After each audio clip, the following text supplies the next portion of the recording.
because if we had received fire when we were picking up these bodies, there was nothing that our blokes could do.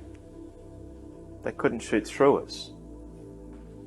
I honestly think that it's the extreme violence of it all in a war that at such a young, tender age that causes the mental problems.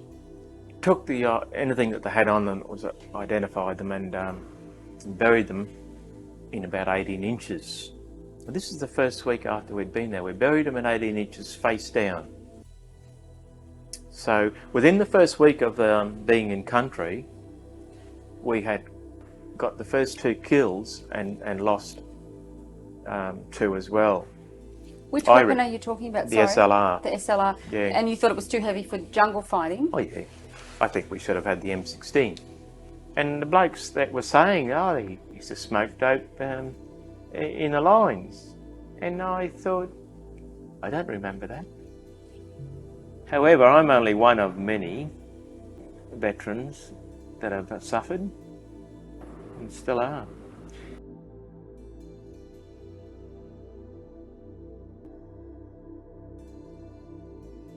A brief summary.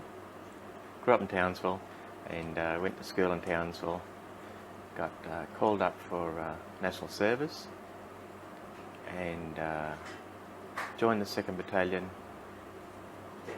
Went to Vietnam as an infantryman, and after Vietnam there was so much conflict going on that I decided to leave Australia and went to England and didn't return for 7 years. Well, I know, having lived in America for 6 years, that some Americans don't even know that Australia was there. I'm not surprised. I'm not surprised. I don't. It's not too long ago they wouldn't have known where Australia was.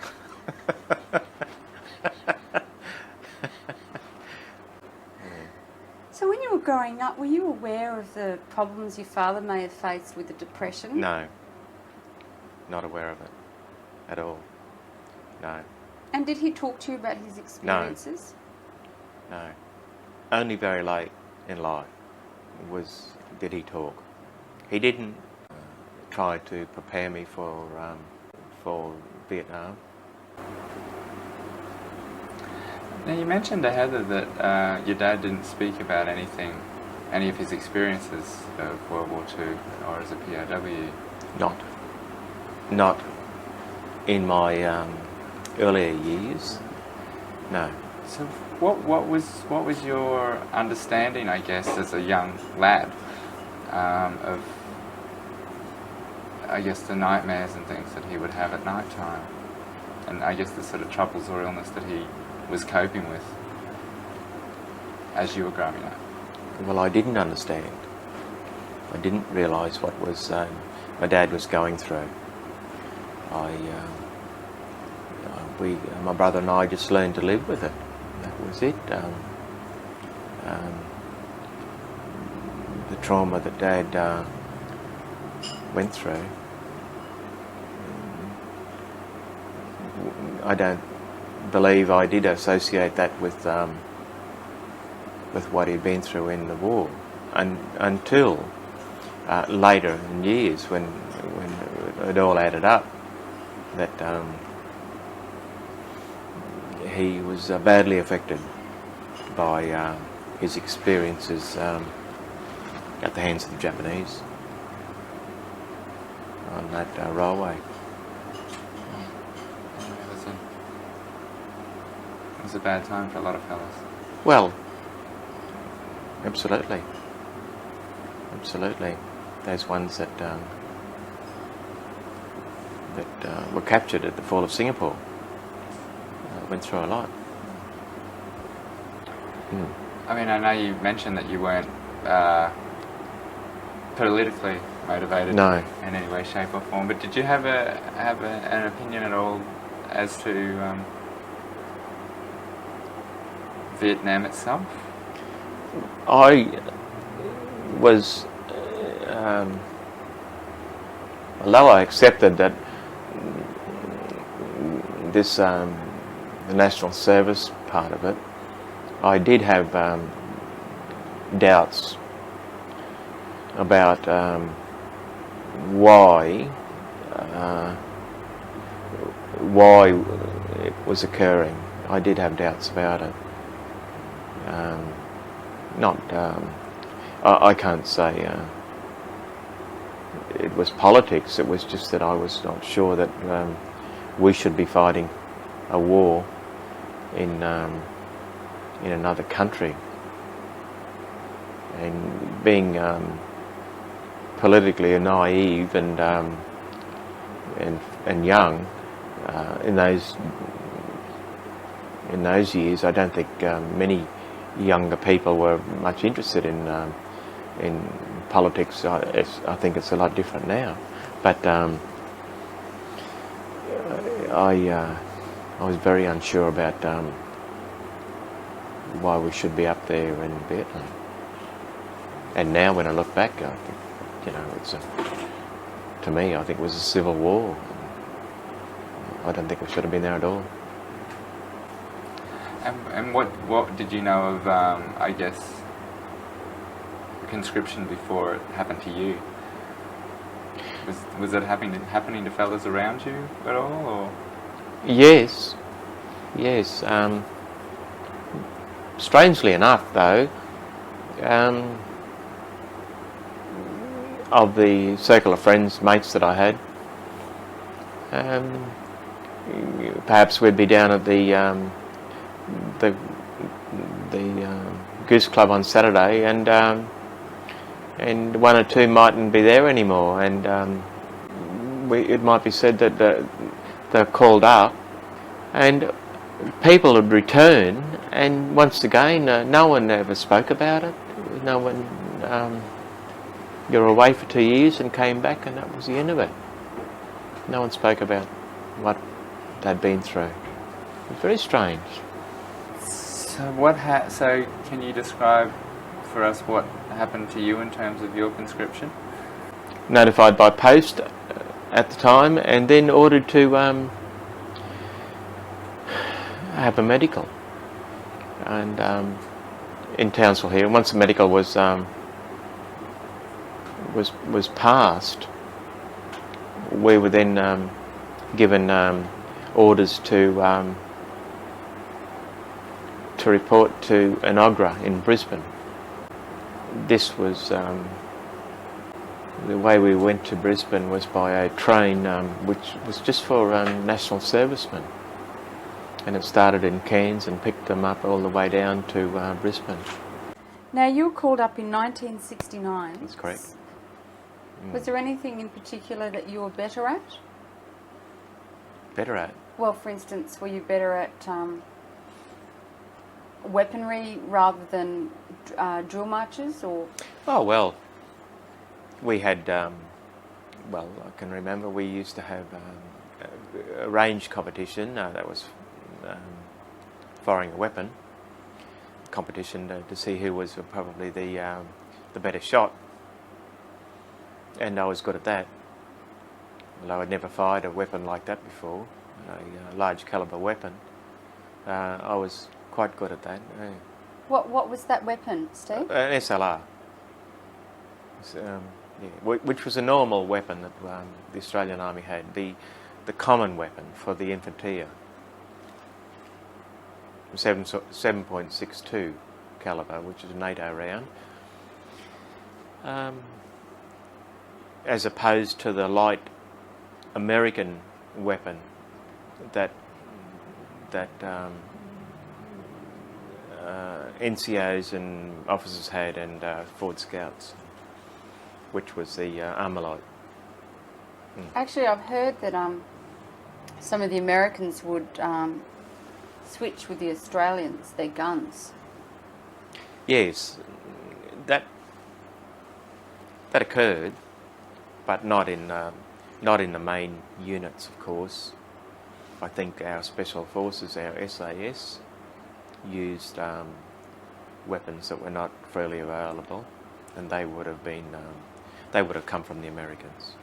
Yeah, and I think the training team also, the Australian Army training team, were allowed to carry other weapons that were not normally issued. And they would have come from the Americans as well. Now, Chris talked to you about the music, but what about alcohol? In Queensland, could you drink at 18 or at 21? 21. Oh. So we're all underage drinkers down at the Langs Hotel, where we used to go to the Goose Club raffle and on Saturdays. So we all started drinking down there around about 18 years old, and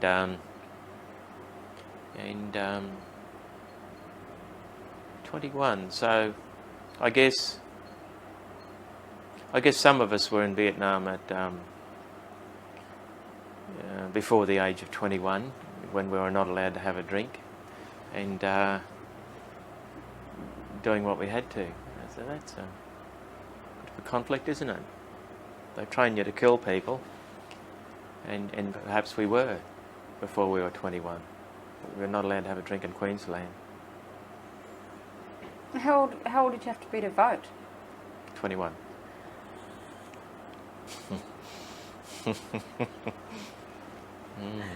I hadn't really seen the joke until now. That's quite funny. You can't drink or sign up. Or vote. But we were trained. But you can kill people on behalf of the government. Of government, to stop the communist hordes coming down. But as an infantry, what were the weapons that you were issued with? Besides, you talking about the SLR? That was it. That was it? That was what we were issued with, the SLR. But we had training on various weapons. So our personal weapon, SLR, we had training on lots of weapons, but in particular the M60 machine gun, which is an American weapon, and then the Armalite, which is the American M16, and the M79, which was a short barrel grenade launcher, which were our main infantry weapons. And then the mines, claymore mines, hand grenades, trained with those. And we also had a bit of the earlier weapons in case we were run across those. So we had the Bren gun and older weapons, Thompson machine gun. That we did a little bit on those as well. But weapon handling was every day. Training was just about every day. Can you remember what you got paid? $28, I think. A week? Yeah. I think it was $28. So you weren't in it for the money? No. None of us were in it for the day. So which company did you end up in? I was in Charlie Company, 2nd Battalion. Yeah. So I guess I could quickly think of 5 or 6 fellows from corps training who came up with me. We were all mainly, we were all Queenslanders, I think. Most of us are Queenslanders. Yeah. And how was your own personal confidence before you went over? Were you feeling that you were up to handle anything? Oh yeah, I think so. I guess we were prepared as we could be. We had the necessary skills and the stamina. And in terms of actually heading out to Vietnam, were you aware enough that you could basically count down the days, or was it? Yes, we got pre-embarkation leave. Oh yeah, we knew when we were going. And how long was that? How long? I think we got pre-embarkation leave. a week. Got a week's leave, and we then flew out of Townsville. We flew out on a Qantas flight from Townsville in our polyester uniform, and an advance party had already left to go to Vietnam, but we were in our polys and we flew to Singapore, but we were instructed to bring our civvy shirt, just a polo shirt. So when we got off the plane at Singapore, in fact, we changed into this polo shirt on the plane because there was a political conflict about an armed unit going into Singapore. So if we had our plain shirts on, we weren't a military unit. So we changed planes in Singapore and flew to Saigon. Okay, so it was less about walking around Singapore airport in disguise. It was more about policy that you had to put the politics.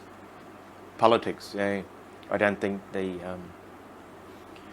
Singapore was not allowing officially anyone to pass through on the way to Vietnam.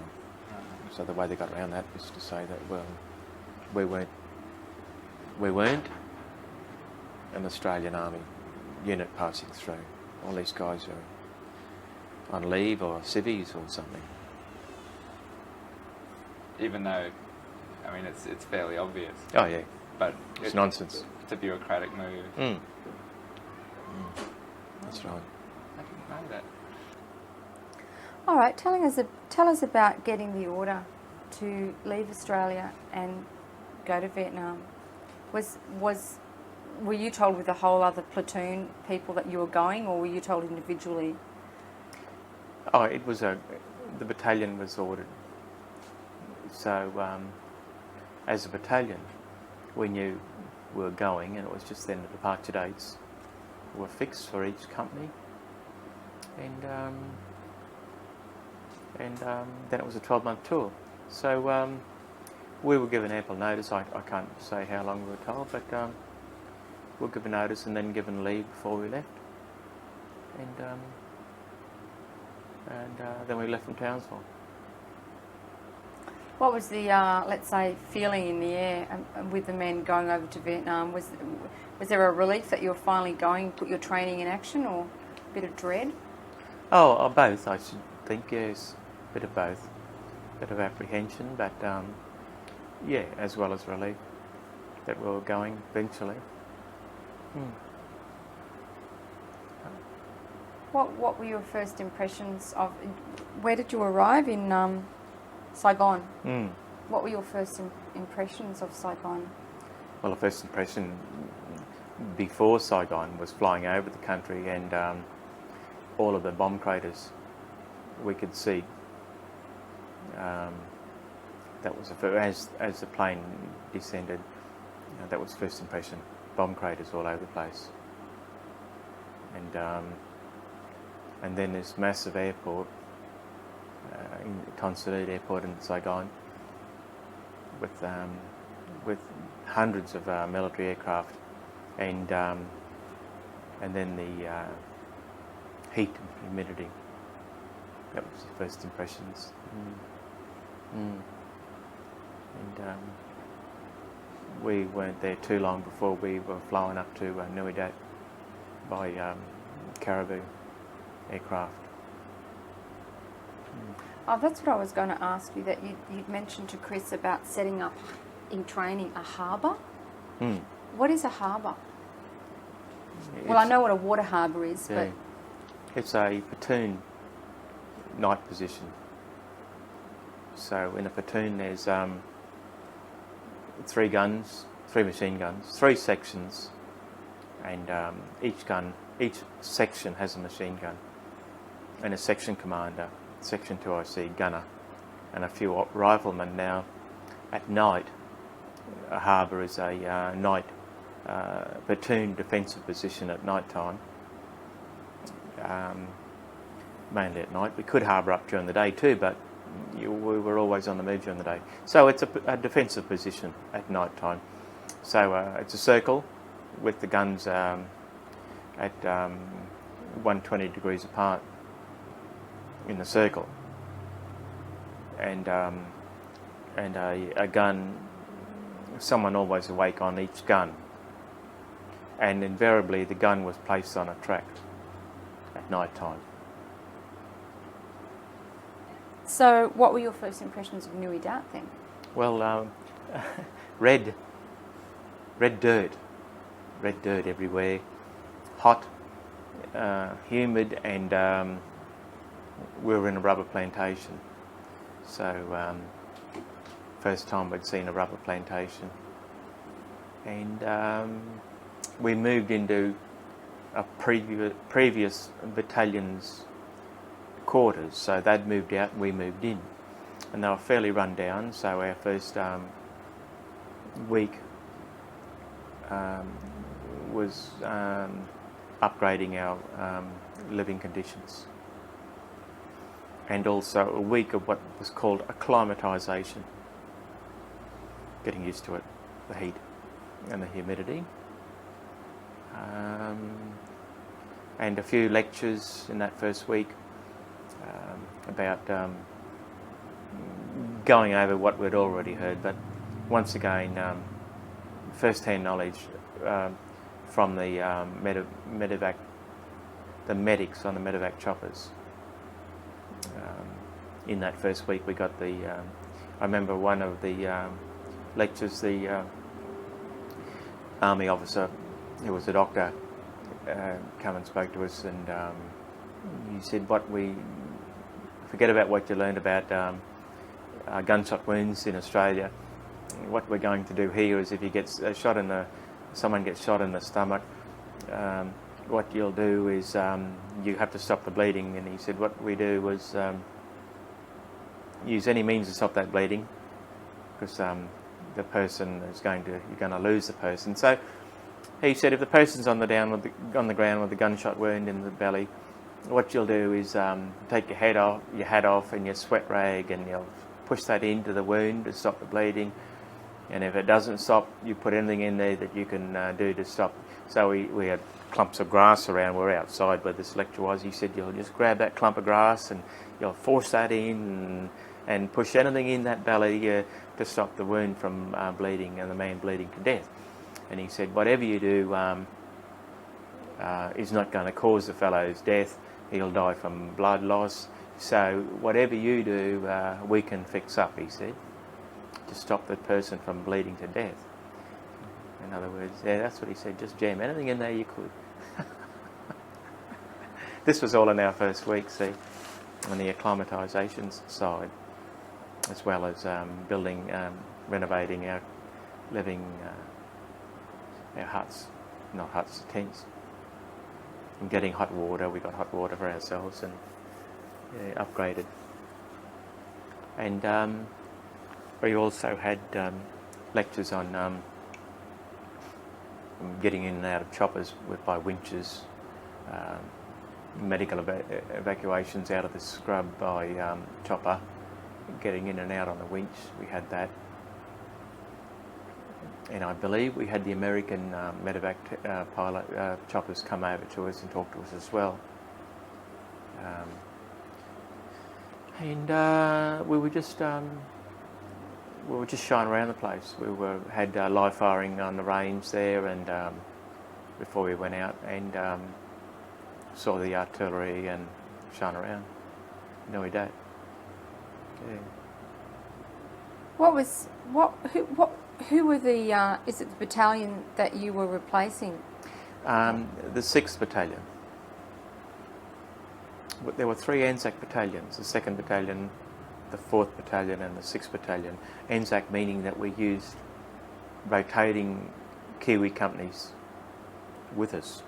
So the Kiwis never had a battalion in Vietnam. They had a company always overseas.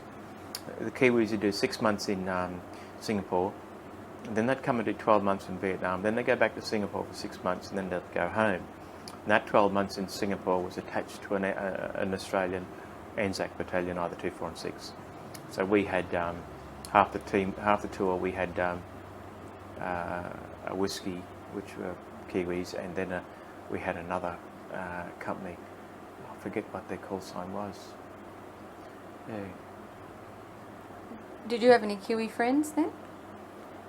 no personal friends, but the Kiwis operated slightly differently to us in that they were pretty lax on rules and regulations, and so if we were in Nui Dat between operations, occasionally we used to wander over in the evening to the Kiwis' boozer, because they were, I guess they might have been open more often than ours was or something, you know.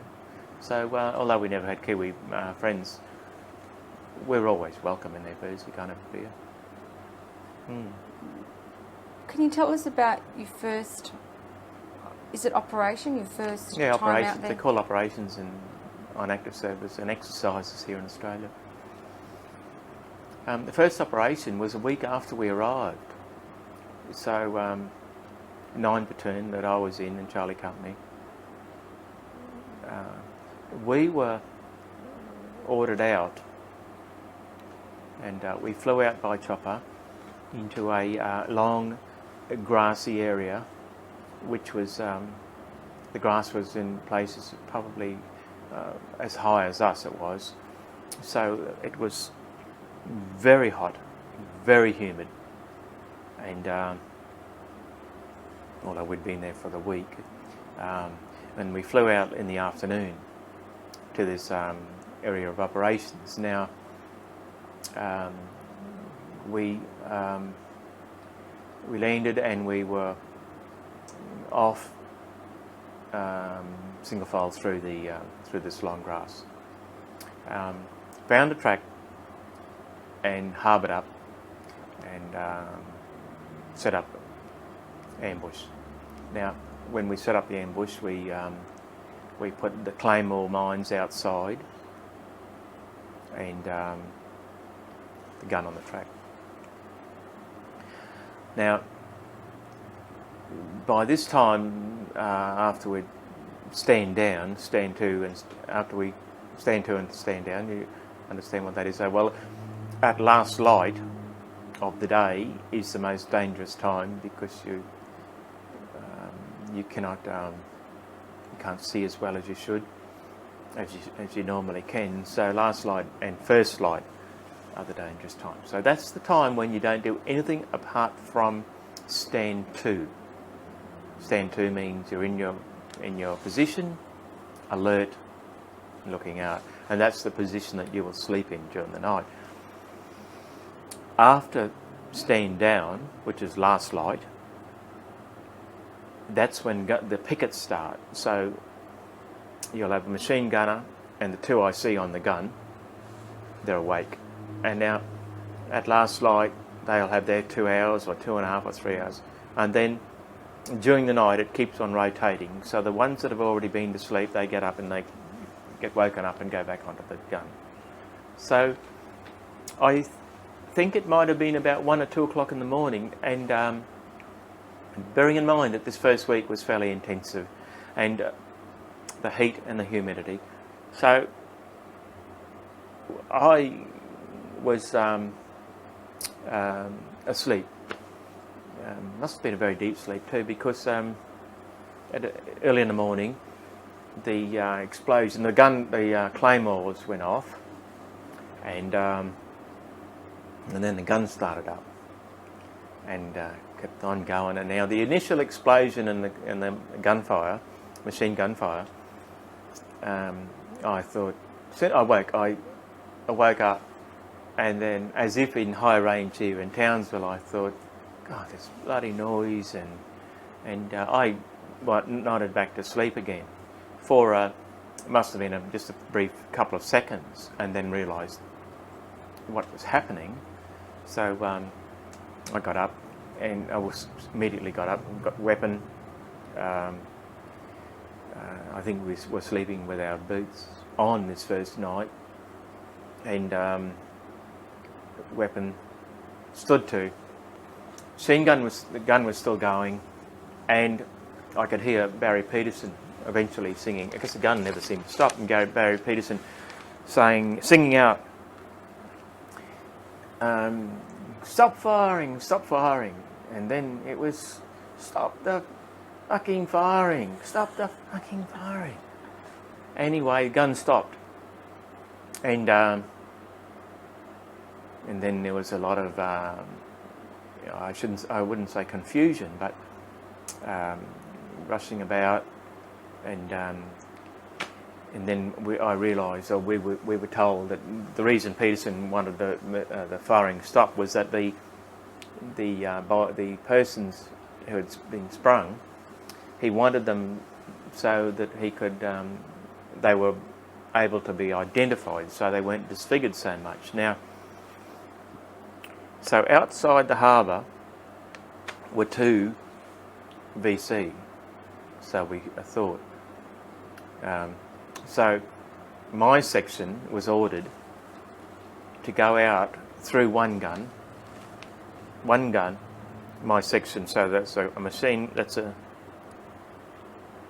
gunner, 2 IC and 3 or 4 riflemen and the section commanders. We went out through one, turn and go out in single file, turn abreast and sweep around to the other gun and come back in. So that's 120 degrees sweep, a third of the circle, and come in through the other gun.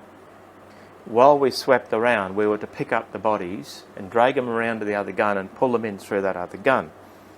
Now, this was an extremely dangerous thing to do, because once you're outside the harbour at night time, there's nothing that can be done to save you if you receive fire from the other side, from the enemy side. We were in the middle, because if we had received fire when we were picking up these bodies, there was nothing that our blokes could do.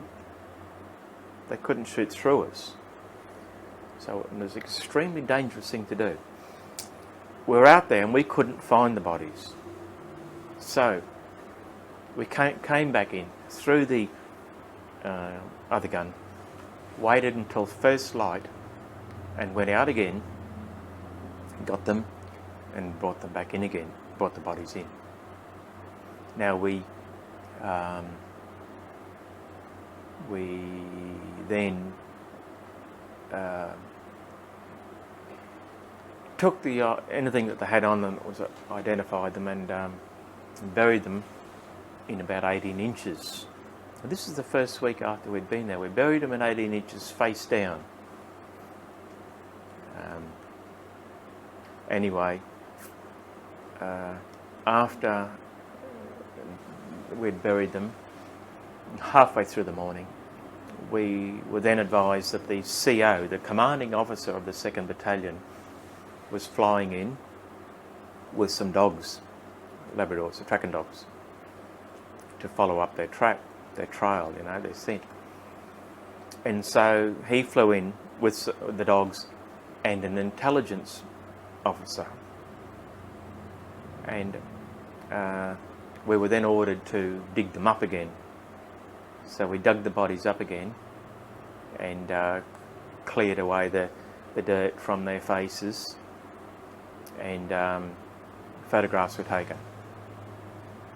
And eventually these 2 were identified as the North Vietnamese officers. Now those 2 blokes had, both carrying AK-47 weapons with torches strapped around torches attached to their head, strapped on with rags. So they had a torch on their head facing out, and a rag around to hold it there, and carrying their weapons, and that's how they were walking along. Now Bev Jensen and I and a few others, Murphy and Chaff, christened these 2. This is how I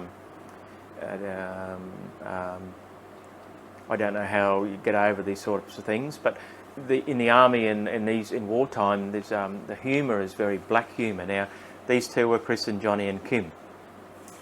Johnny and Kim. Now, after Johnny and Kim were reburied and the photographs taken and identified, we then followed those tracks up. However, the job was too big, I believe, for 1 platoon.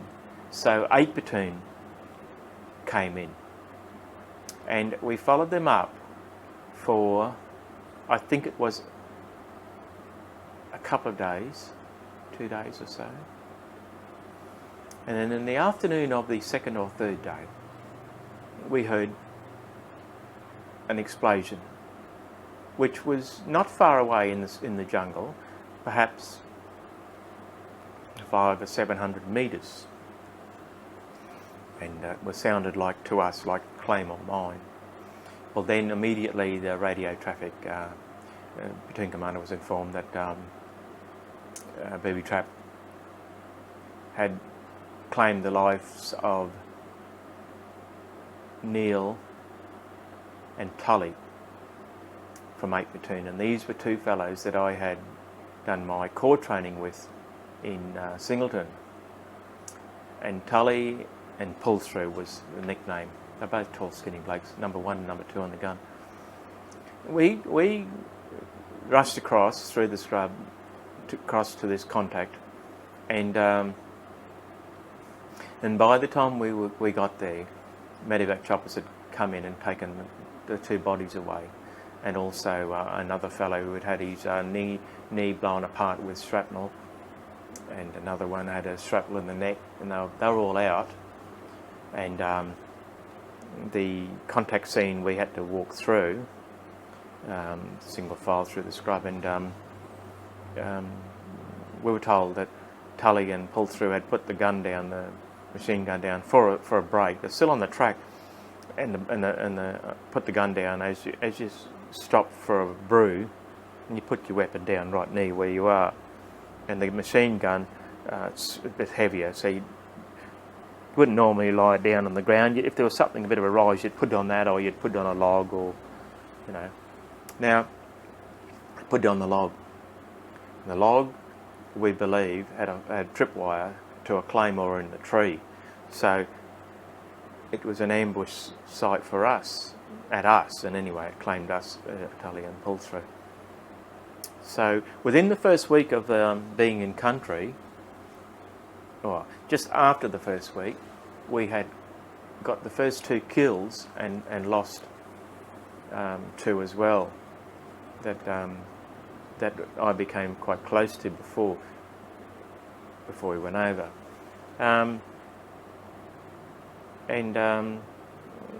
About that particular contact, I have since and recently spoken to the forward scout from 8 Platoon, who was there, well, what happened is that the scout, he didn't see any sign, and after the mine had gone off,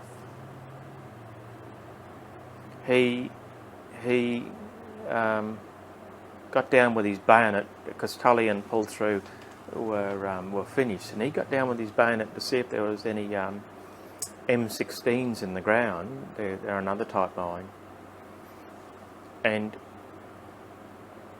there was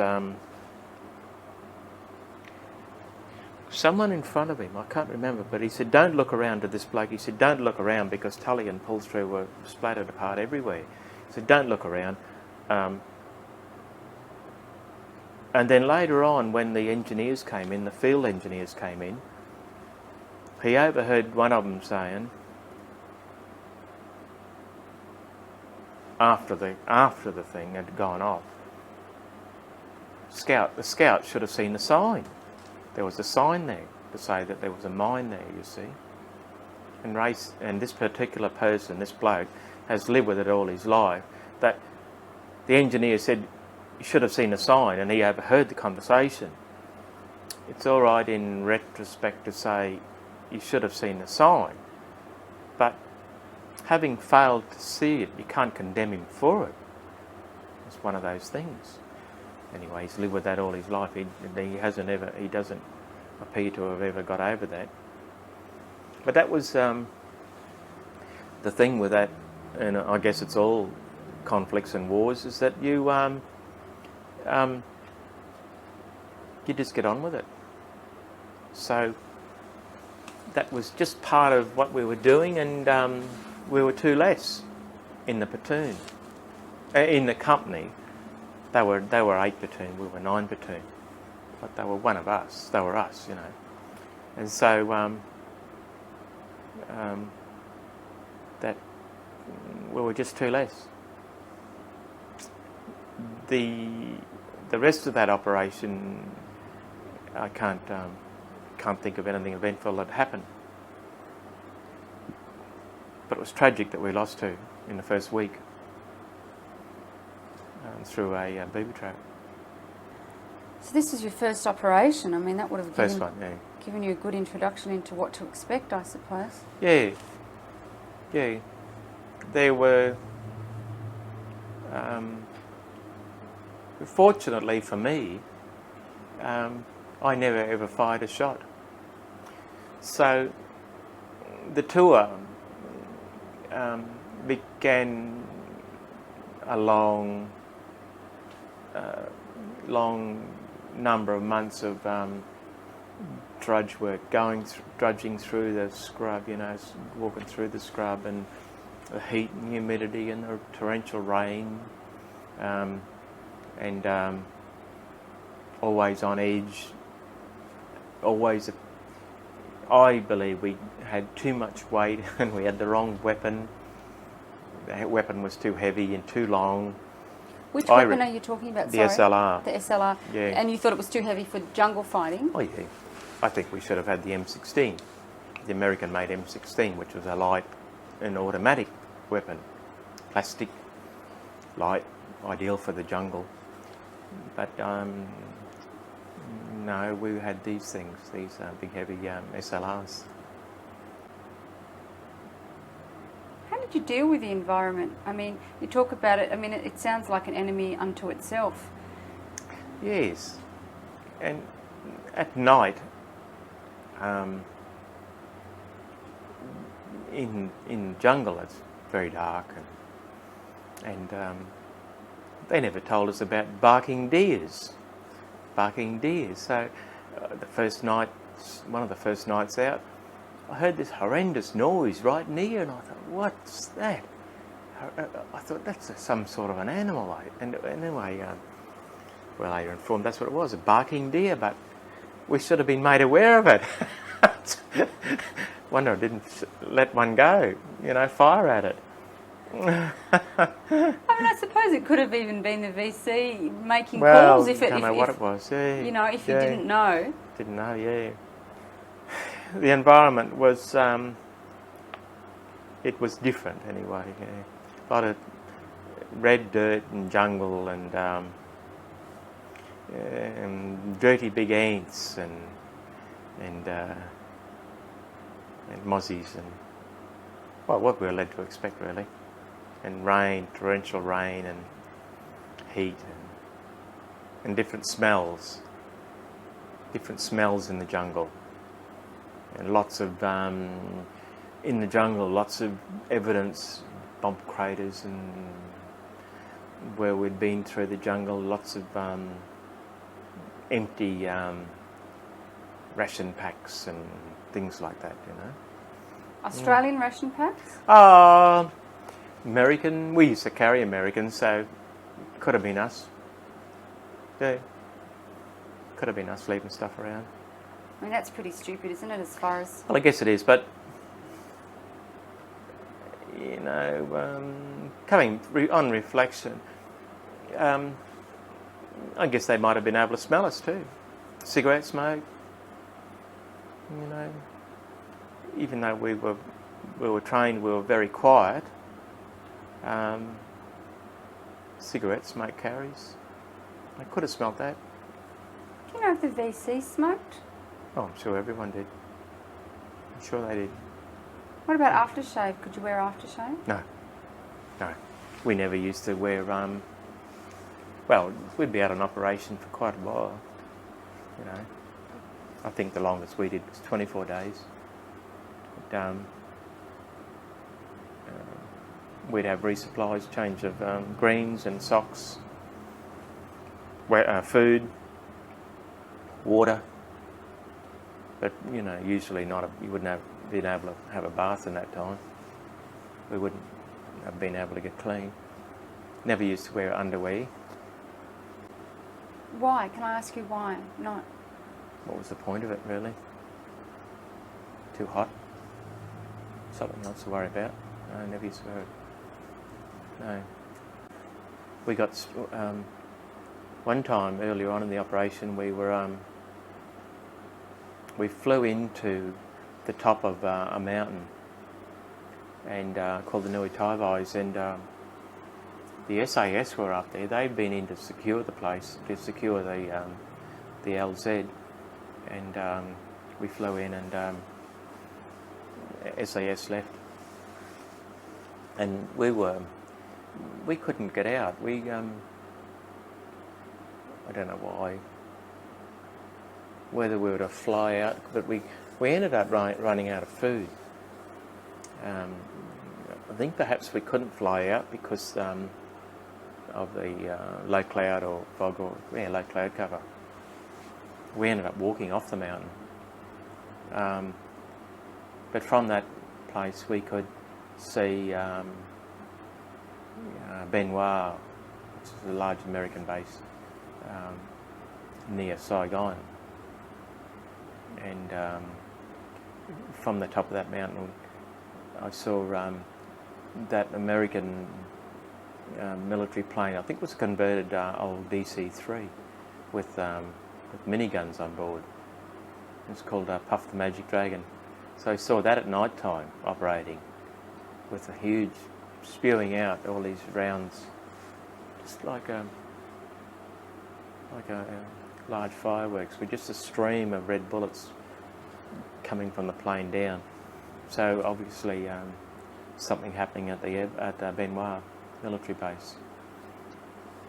And then we walked off that mountain, and halfway up it was a Buddhist temple, pagodas, I forget what they're called, I don't know, but a Buddhist temple anyway, and we had a look in that, and then there was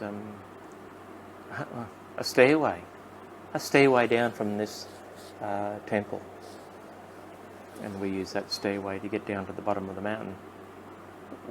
Very, very difficult, harder to go down than going up, with all of our ammunition and water and food and things, you know.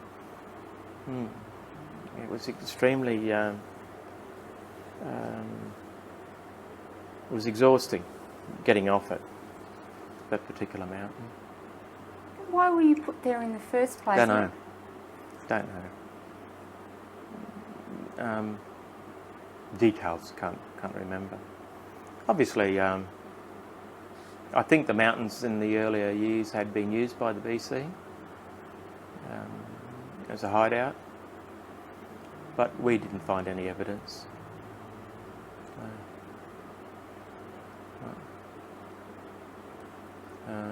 So you'd smell pretty much after 24 days without a bath or shower, but I suppose everybody smelt the same. Yeah.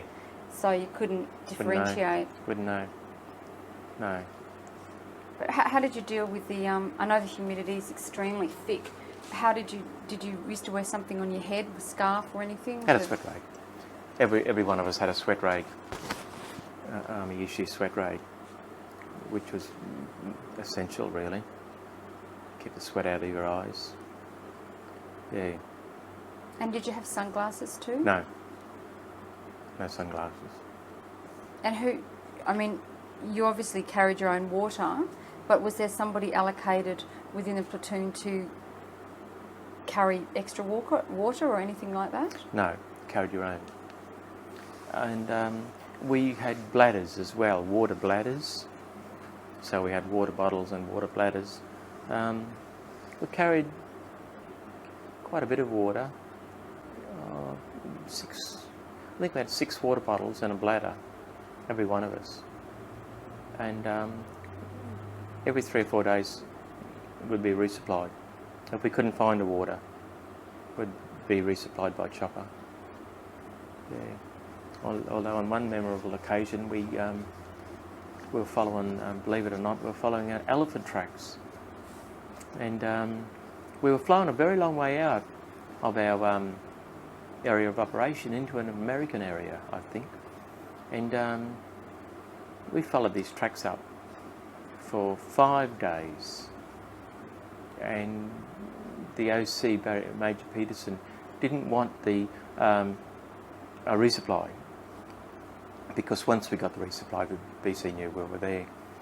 So, and morale was getting down, 5 days following this track and nothing.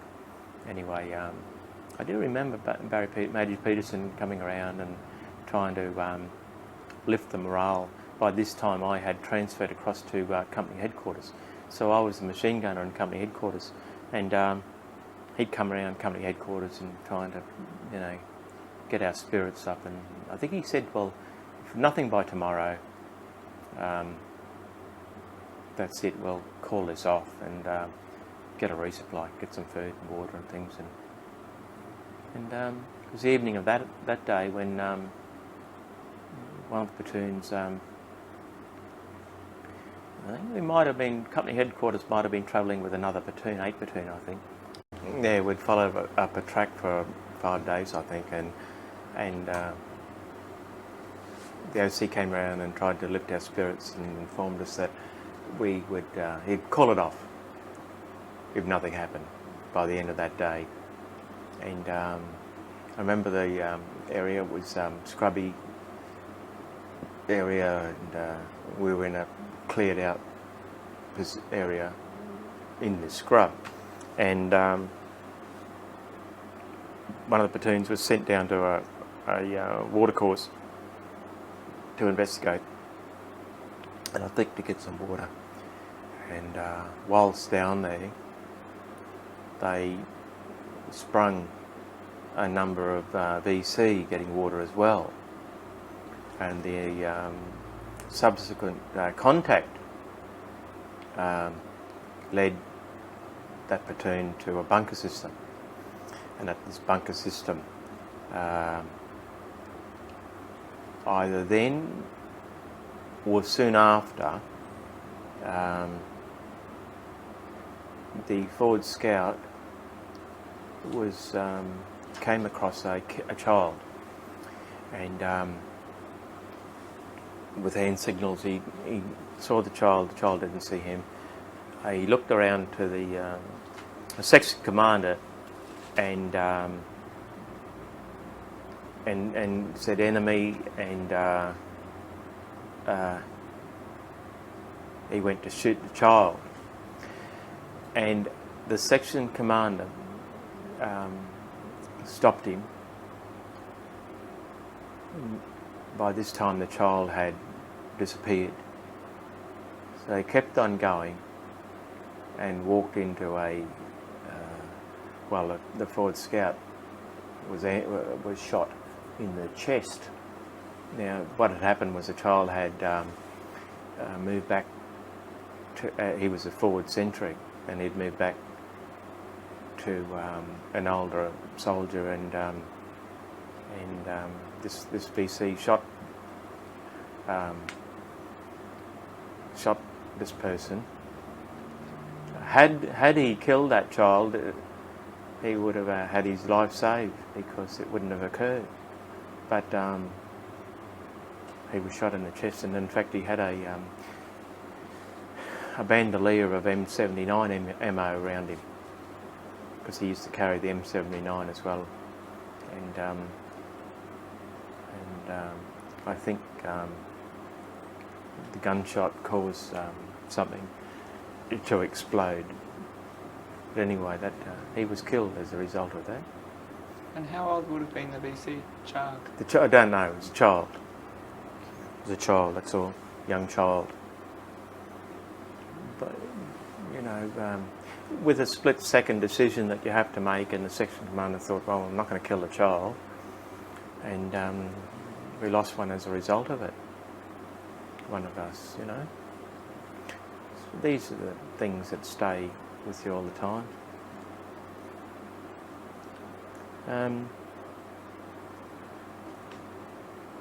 Can't think of any others that come to mind. There were many things that occurred, but not not so close as things like that. Once, another time, I was with company headquarters at an NDP, which is a night defensive position with the cavalry, and we were listening to the cavalry's radio talk at night, listening in on their network. So they had it on a speaker, quiet speakers, and we were, as us infantry, we were inside the NDP, so there was really no need for us to do picket because the cavalry was looking after us. We were inside as company headquarters, but 9 platoon was out, my old platoon. They were out on an ambush in the rubber, and once again ambush was sprung, heard all the noise, claymores, machine guns, and I heard the platoon sergeant get on the radio to the company commander, and he said 3-0, which is company head commander 3-0. This was 3-3, and answered 3-3, 3-0, and platoon sergeant, the platoon commander wasn't there, so platoon sergeant was in charge anyway. He said, I've got a nog outside here singing out, this is after the ambush, singing out Uktalai Chuhoi, Uktalai Chuhoi, which means Australians surrender. What'll I do? Now, bearing in mind it's night, it's in a jungle, or rubber, it's in rubber, it's at night time.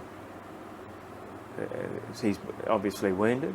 Well, you could think he was wounded, but you can't go out there to get him. It's too dangerous. So, so company commander said, throw a grenade at him. And so, a few seconds later, I heard woof, and that was the end of it. Yeah, that was the end of it. Throw a grenade. Once again, all of these things that occurred, that initial contact with those two VC NVA officers so early in the piece, and the subsequent things that happened, like the guy, the bloke, I don't want to say his name, that was shot for not killing a child, and platoon sergeant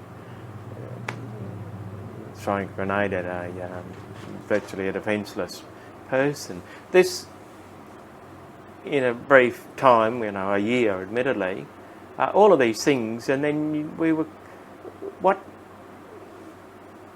this was all, get over it and get on with your life.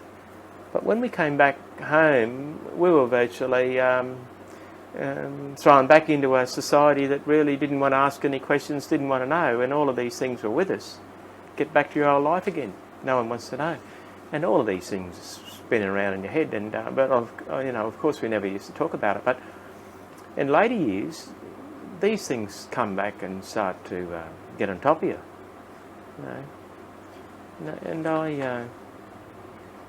I honestly think that it's the extreme violence of it all in a war that at such a young, tender age that causes the mental problems. I don't think you're well enough to cope physically. Of course, you can cope with it all, but I don't think mentally. Some of us weren't strong enough. Well, it's hard to imagine what could actually prepare you for that kind of thing, really, particularly at that age. Well, that's right. I mean, it as you say, it's extreme violence. That's right. And I mean, it leads me to ask, was there anything in your training that in any way prepared you for that kind of reality when you got there? Don't think so. No, of course the training doesn't go into that depth. You don't expect, I don't know what we would have expected, but because in training, don't they they would give you almost like a code of conduct or rules of engagement. Well, of course we had rules. Yes, rules of engagement, and free fire zones, and of course we had rules about when we were allowed to fire and when we couldn't fire. See, when we ambushed at night, well, the local population were not allowed to travel at night in certain areas, and these are the areas that we operated in. So of course, if someone was travelling at night, moving around the jungle at night, well, it was, to us they were VC, and invariably they were. During the day we were not allowed to fire on them.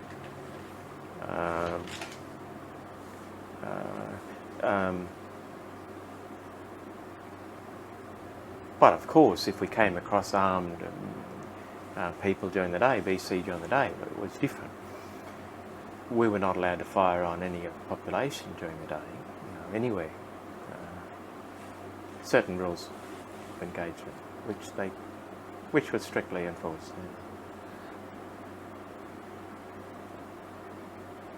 A lot's written up and talked about, and I guess the chaos of Vietnam, particularly the lack of front line, the examples that you've just cited to us, that in a strange way, under all normal circumstances, would almost encourage rules of engagement to go right out the window. That kind of training, because well, yes, but we did have a strict regime and discipline, and we stuck to it. And I think we were fairly well trained for working in the jungle, and I think we did it quite well, as and I don't know how many, if it was half of us were Nashos, but a lot of us were Nashos,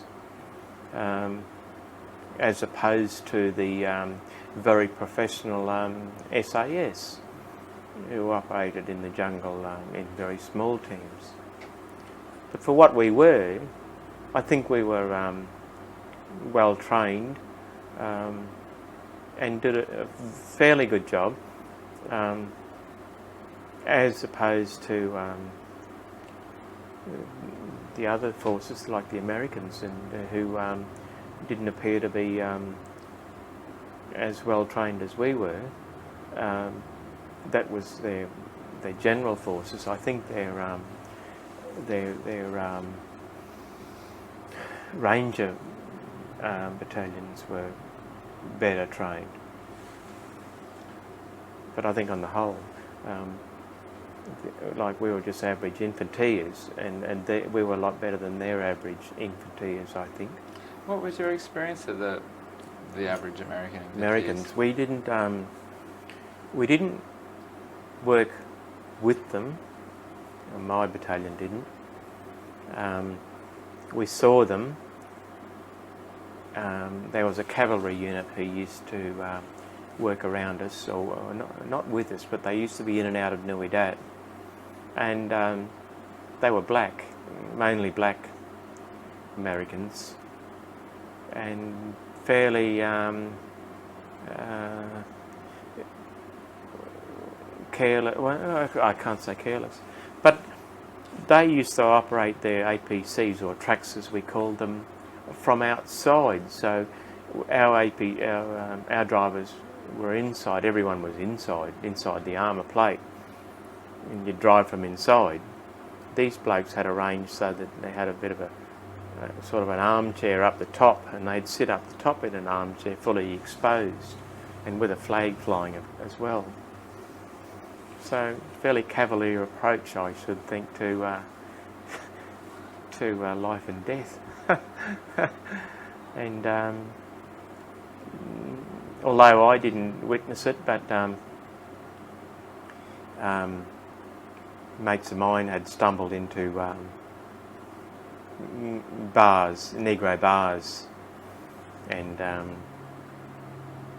and before they were identified as Australians, they were asked to remove themselves. But I think once they were identified as Australians, it wasn't so bad. But they did have that racial problem in Vietnam. And how about, I guess, just socially on the base? I mean, was there a lot of drugs within the Americans' forces that you... I can't say that. We were no doubt. We had no Americans staying there with us, and so we used to see these trucks coming in and out, these APCs, but I don't think they were on our base. They used to come in. Drugs, no, not that I'm aware of on the base. There may have been a little bit of marijuana. That's all. I don't think there was much. We had the Everymans, and that was the Salvation Army bloke. He came over with us, and he had a little canteen that we used to go to. And we had our own canteen, our own boozer. And now in Charlie Company. And we worked every day of the tour, so of the 12 months, so we didn't have a day off. Every day we were working, apart from the times that we had rest in country in Vung Tau. But our OC, who the fellow that I spoke about, Major Peterson, his thoughts were that if we were out in the scrub for a month on end, dirty and filthy, and come back, we were allowed to have a few beers. And the battalion CO's thoughts on that matter were 2 beers per day, which was the army rule. But we were allowed to get as much grog as we could get. While we were back, we used to have a few beers. We used to swap 1 carton of Australian beer for 2 cartons of American beer. So you drink the American beer? Oh yeah, we wanted volume.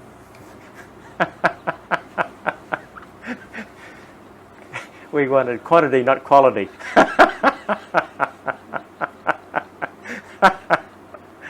Yeah. That's fantastic. Yeah. But I believe the our OC was warned that we were the only company that was doing this. The other companies weren't doing it. And the CEO said to him that be careful, if any of his diggers like us had run amok through the misuse of alcohol, well, he was in deep shit. It never happened. Never happened. No, we were right. Yeah.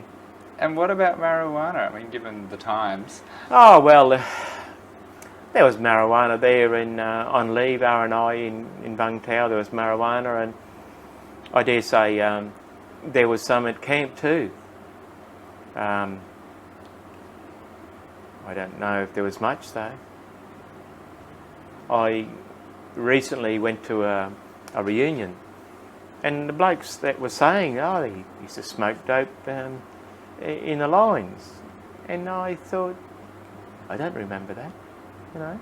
So perhaps there was, but I don't know. Do you think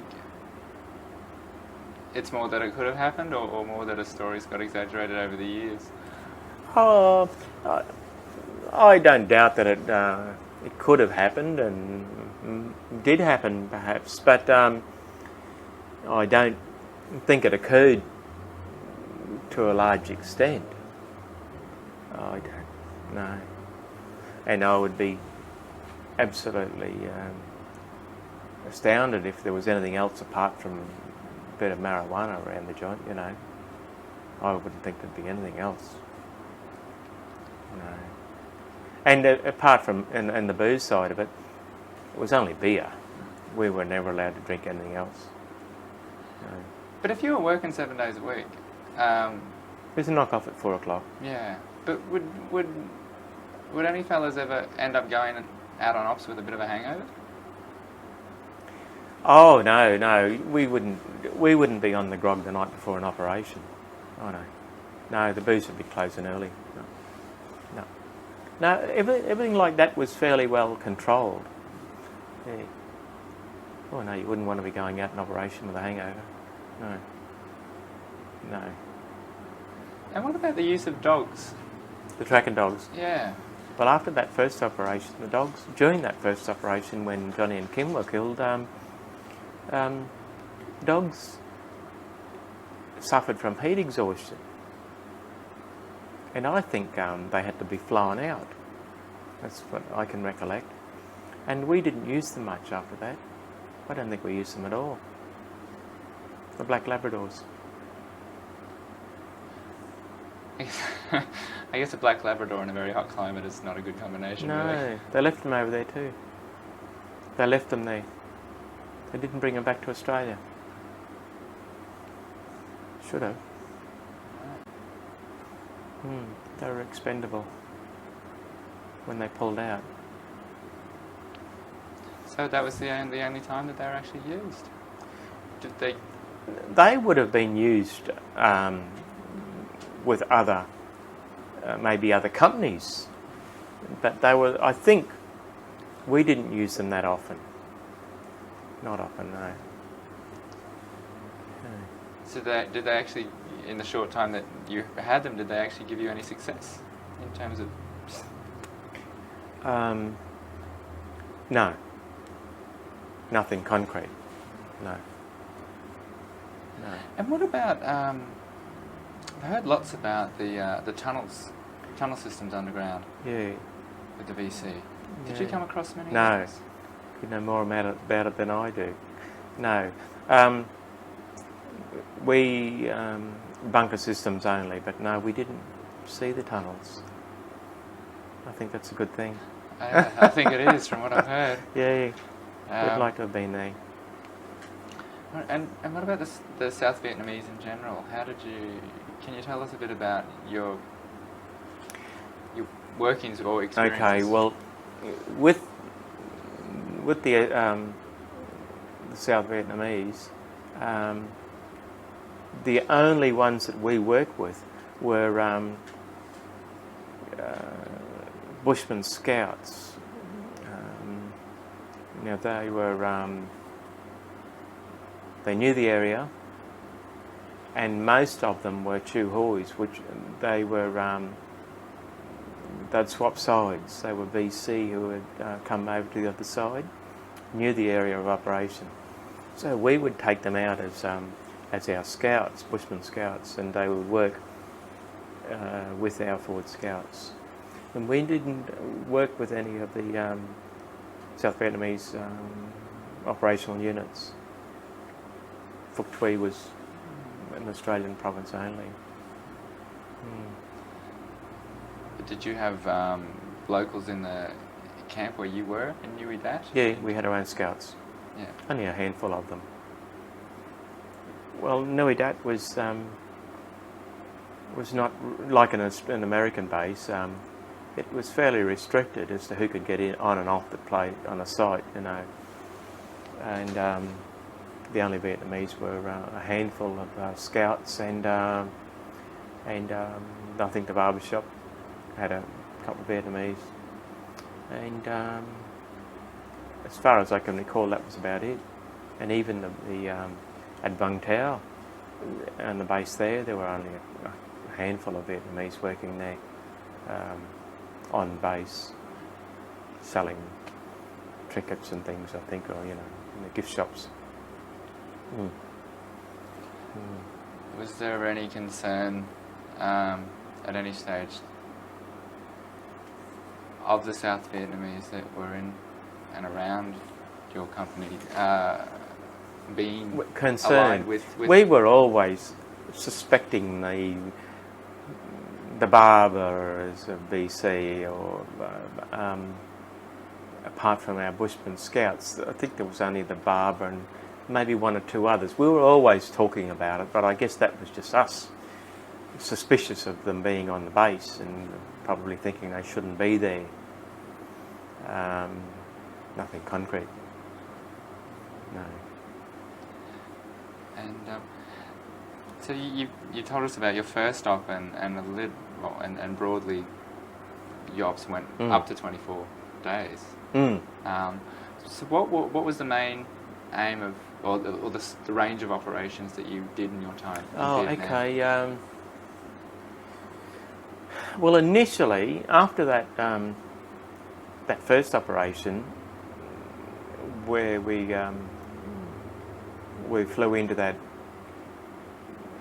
long grass, and I think that was we flew into there. Someone had just pulled out, and we were just following up from someone. But after that, we had a short period of land clearing, so we were protecting the Australian bulldozers who were clearing large tracts of land. And that was to just prevent the VC from the use of this jungle. And after that, the majority of the time in country, I believe, was spent in ambushing. What was it called? I forget the term for what type of work we were doing. No, I can't tell you that. No. It's more than just patrol. Oh yeah, sure. Yeah. No. It was there was a term for it, but I can't remember. But it's not search and destroy either, because you. No, not search and destroy. No. It was 1971. So I was getting towards the end of it. When we were replaced by the 4th Battalion, they didn't complete a full tour, and Gough Whitlam came in, and the 4th Battalion were pulled back. So we were one of the last battalions to do a full tour, and by this time, of course, the VC well knew the reputation of the Australians in Phuoc Tuy province and really didn't want to take the Australians on. And that's a fact that the reputation of the Australians was such that they didn't want contact. I think after the base was closed down, it would have changed very quickly. Were you aware of that reputation at the time? No. Only well aware that there didn't appear to be as much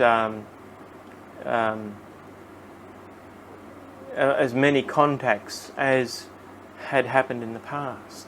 There was no, while we were there were no major battles, and no large stoushes, just the rather infrequent contacts. Yeah. One-on-one. Small skirmishes. Patrols and ambushes. That's right. Yeah.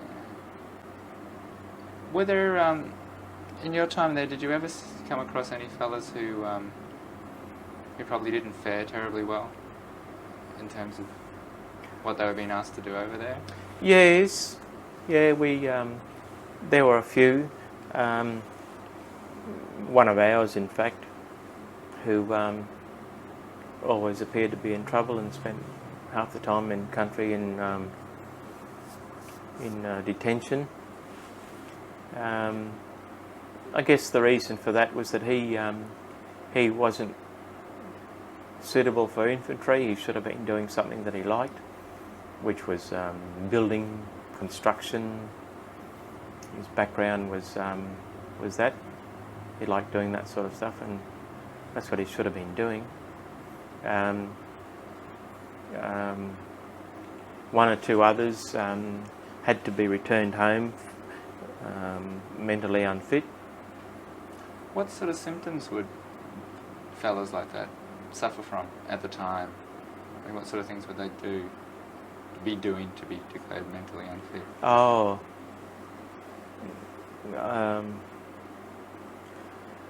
I don't know.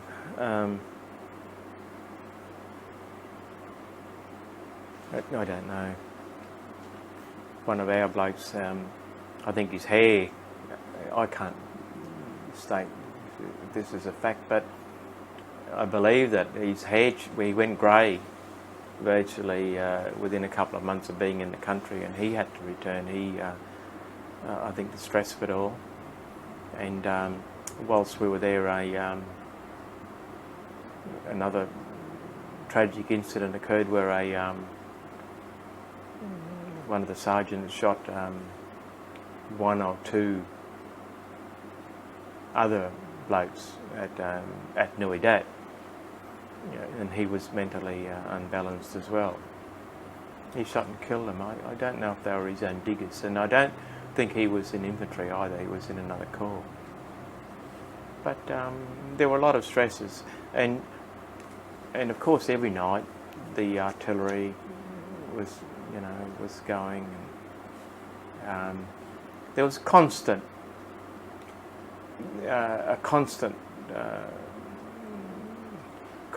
things were happening, day or night. There was choppers always flying around. There was the artillery always going, and something happening all the time. Even this is even in Nui Dat.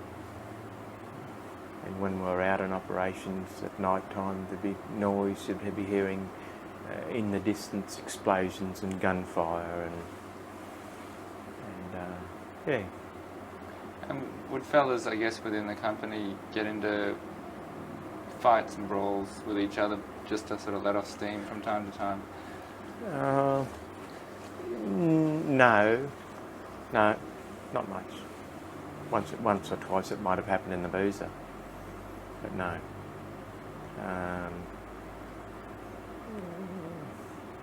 No, not at all. In Vung Tau, there could have been a few fights with locals. It's a question I generally ask of everybody, given that it's a war archive. But what was probably one of the more grisly sights that you came across in operations in Vietnam? The grizzly sites? Yeah, or experiences. I think the contact where I told you there was a bunker system, and the child was not shot and the other bloke was shot in the chest. Well, as a result of that, there were a number of VCs shot and killed, and they were all dragged into that cleared area where we were based, and these bodies were badly shot. They had lots of gunshots, and that wasn't a real. There was about 5 or 6 of them we dragged into this area, and that wasn't real nice.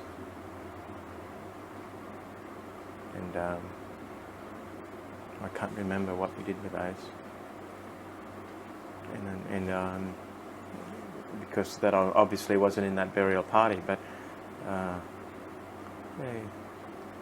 Would that be the normal practice, to actually bury bodies after a scuffle like that? Yeah.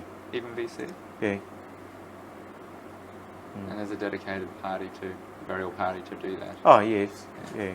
No ceremony, just bury them. Yeah.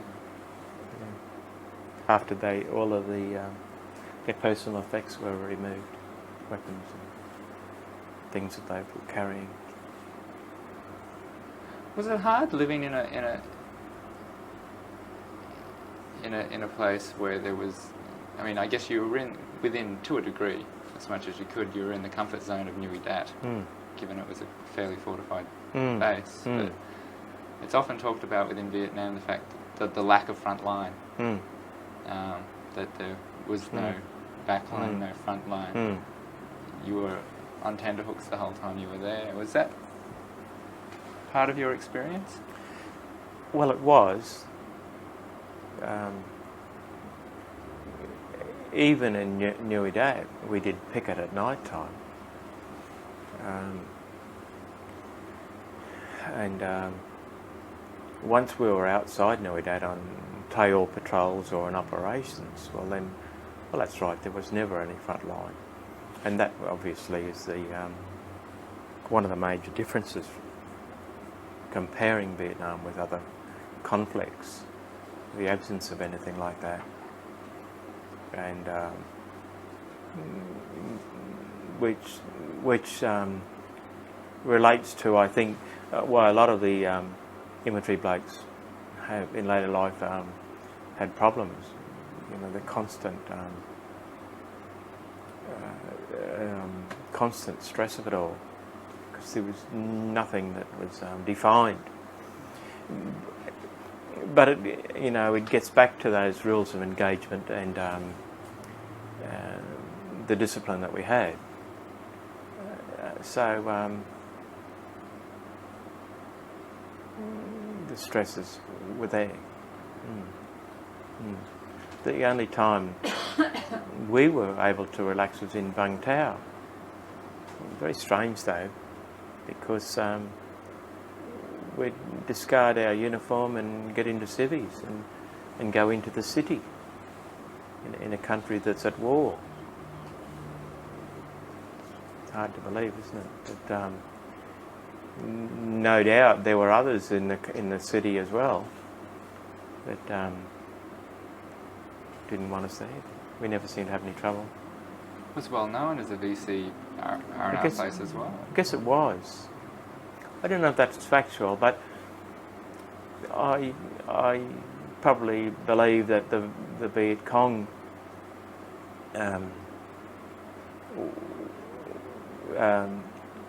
were not going to cut their own throat by the amount of money that was coming in by the soldiers, coming in and into the bars and the food outlets in Vung Tau, and that money filtering out into the community. So obviously they weren't going to stop that money coming in and bugger up the economy by bringing the conflict into the town of Vung Tau. And we used to feel, I never felt threatened in Vung Tau. No. So you walk in... Drunken brawls. That's a different kind. So you'd walk in civvies and no weaponry? We'd go to the 1ALSG, one Australian Logistics Support Group, and that in there was the Badcoat Club. So the Badcoat Club had an armoury and accommodation, so that our weapons would go into the armoury and our greens into our rooms and into civvies. And then we had 2 nights, I think, 1 full day and 2 nights.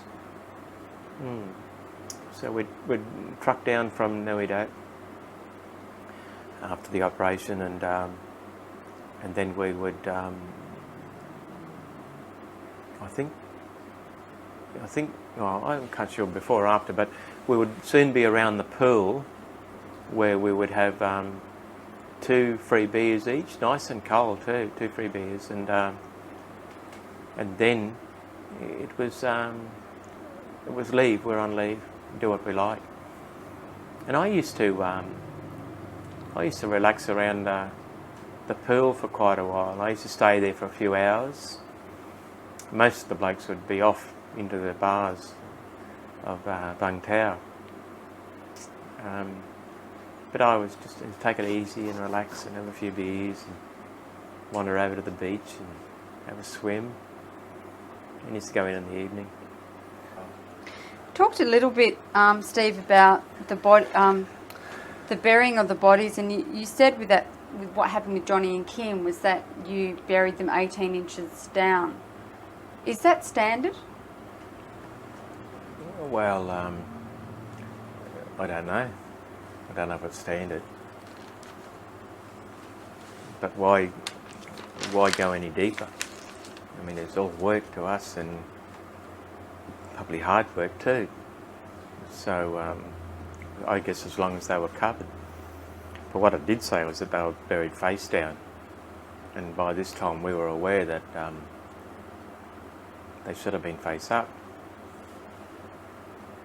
I think we intentionally did that to antagonise our Vietnamese bushman scouts. Why should they have been buried face up? I think that was part of their religion. Now, other than those two mates that you told us about that you lost because of the Claymore mine going off, did you lose any other really close friends over there? No, I didn't. No. The third fellow from our company who was killed was not a fellow that I had trained with, so he wasn't close at all. Just these first two. Now, I'm assuming that you really all got to know each other extremely well. We did. Because, you know, you're looking after each other's life in a way. Mm. Do you know how you were seen? What were you thought of? Were you a funny guy, a tough guy, shy person? None of those. None of those. I don't know how I could, don't know, but none of those. No. I was one of the guys, so I don't know how you would define that. But I mean, some people, I suppose, they know that they're considered responsible or that they're considered clumsy or what have you. You know, so I guess I'm asking, do you know what you were considered as? Well, it must have been dependent because, well, I guess eventually I was looking after our own armoury, looking after all of our mines and ammunition and stuff like that. I don't know, dependable, someone they could rely on, but certainly not tough guy or a smart guy or anything like that. But did you have those men in your platoon? Oh, we had the loud blokes, the boisterous ones, the ones who thought themselves they were pretty good with their fists, and yeah. Nevertheless, they were all part of a unit, and we're all one part of a unit. Now, because of those 24-day operations that you had, the absolute exhaustion must have been quite severe. Did you take pills to keep yourself awake or alert? No pills. At night on gun picket, to stay awake, most of us had very small transistor radios we'd carry in our ammunition pouch, and we would listen to Armed Forces radio, American radio, while we're on gun picket. So people might think, oh, that's not the smartest thing to do while you're supposed to be alert, but it really did help us stay awake. The worst thing we could do at night time is fall asleep on gun picket. So, and smoke. Now, most of us smoked at night on gun picket, which was something we were not allowed to do. But we all used to have Zippo lighters, cigarette lighters, so you wouldn't be striking a match, and with our bush hats, and we'd light our smoke up in our bush hat, and and we were quite skilled at being able to have a cigarette with it without being seen. Apart from the fact that the smoke travels. Couldn't see us, but they might have been able to smell us. But we were never ambushed at night time. Now, you went on R&C in Vung Tau, Yeah. and that's different from R&R. R&R, rest and recreation, was either to Australia or out of Vietnam. Did you do your R&C first before your R&R, or was it the other way around? Well, what we used to call was R&I, rest in country. R&I, rest in country. Now, we used to have R&I after every operation, as opposed to the POGOs, or the units that were not infantry, and they had less R&I than we had. I don't know how often they went to Vung Tau. These are the POGO units that were in Nui Dat. Of course, the POGO units that were in Vung Tau, well, they were there every night. Whether or not they were allowed into the bars and brothels every night. But so we had it after every operation.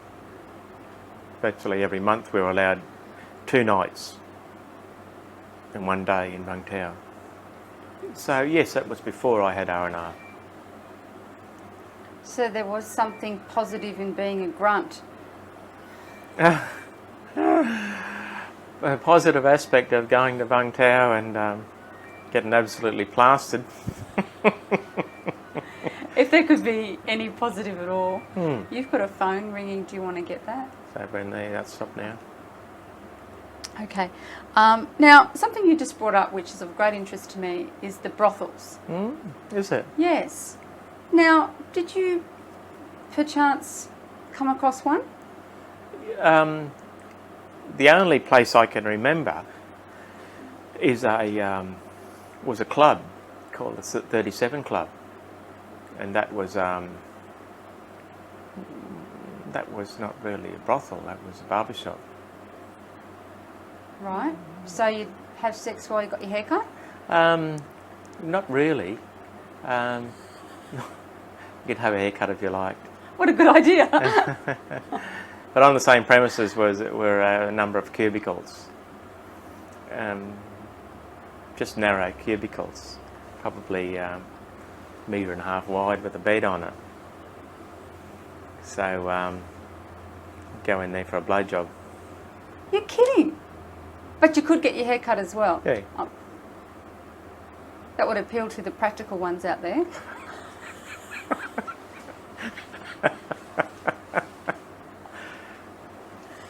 So, well, the beds would have been single beds then. Yeah. Okay, and how did you know about it? How do we know about it? Well, I don't know. It was there. It was just there. In one of the streets, in one street of bars.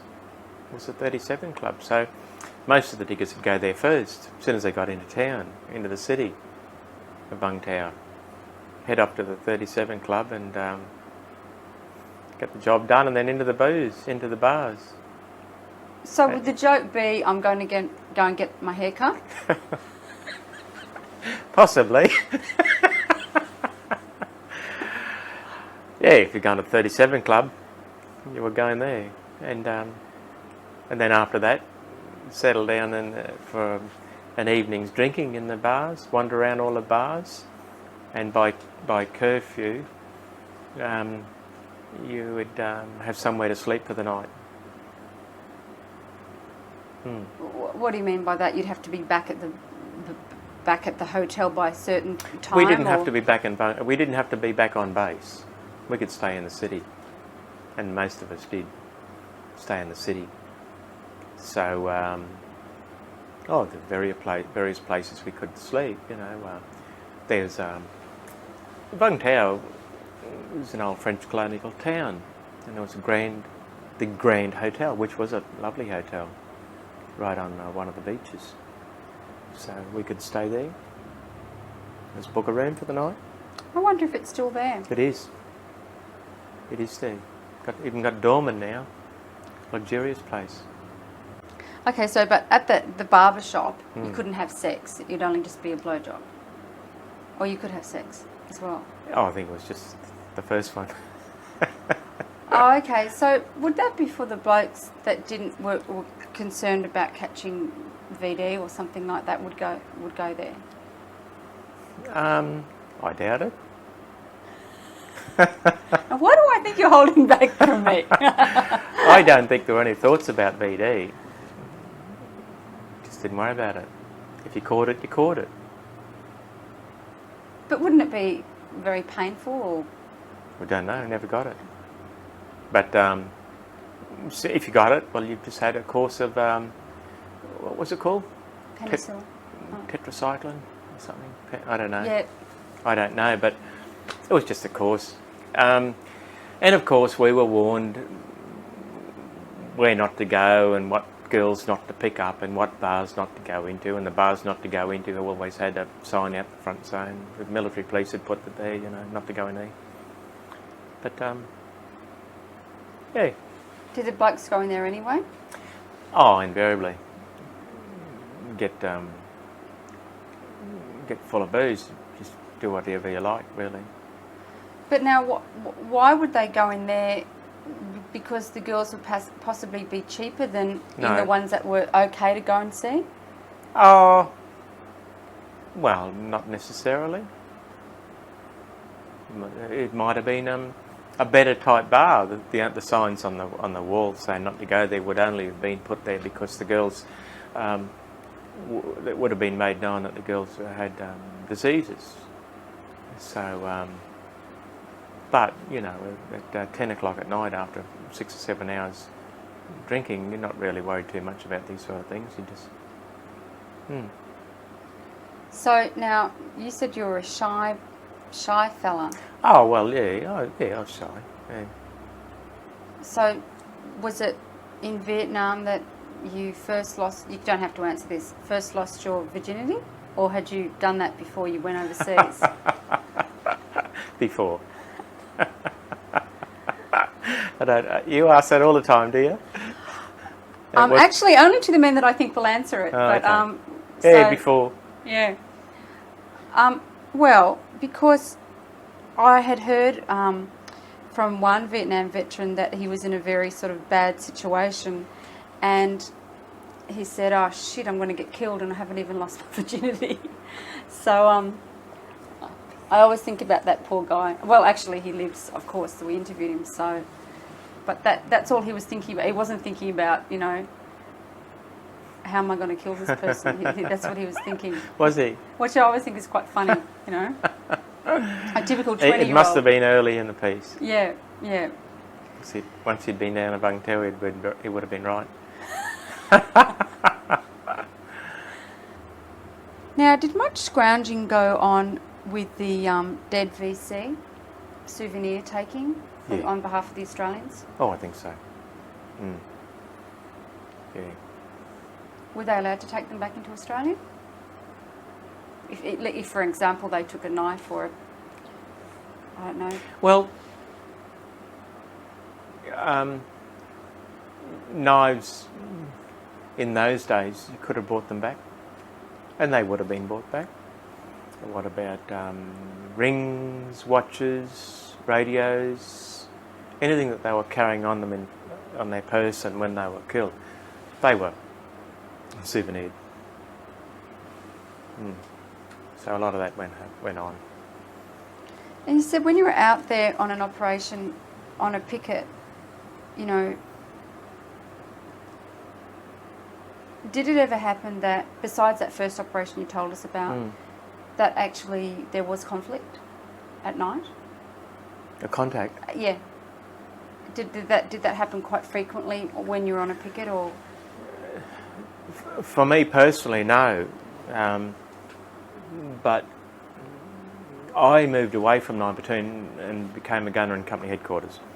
So most of the contacts occurred with the platoons out in, and they had, my old platoon, 9 Platoon, had a number of contacts during the tour of Vietnam.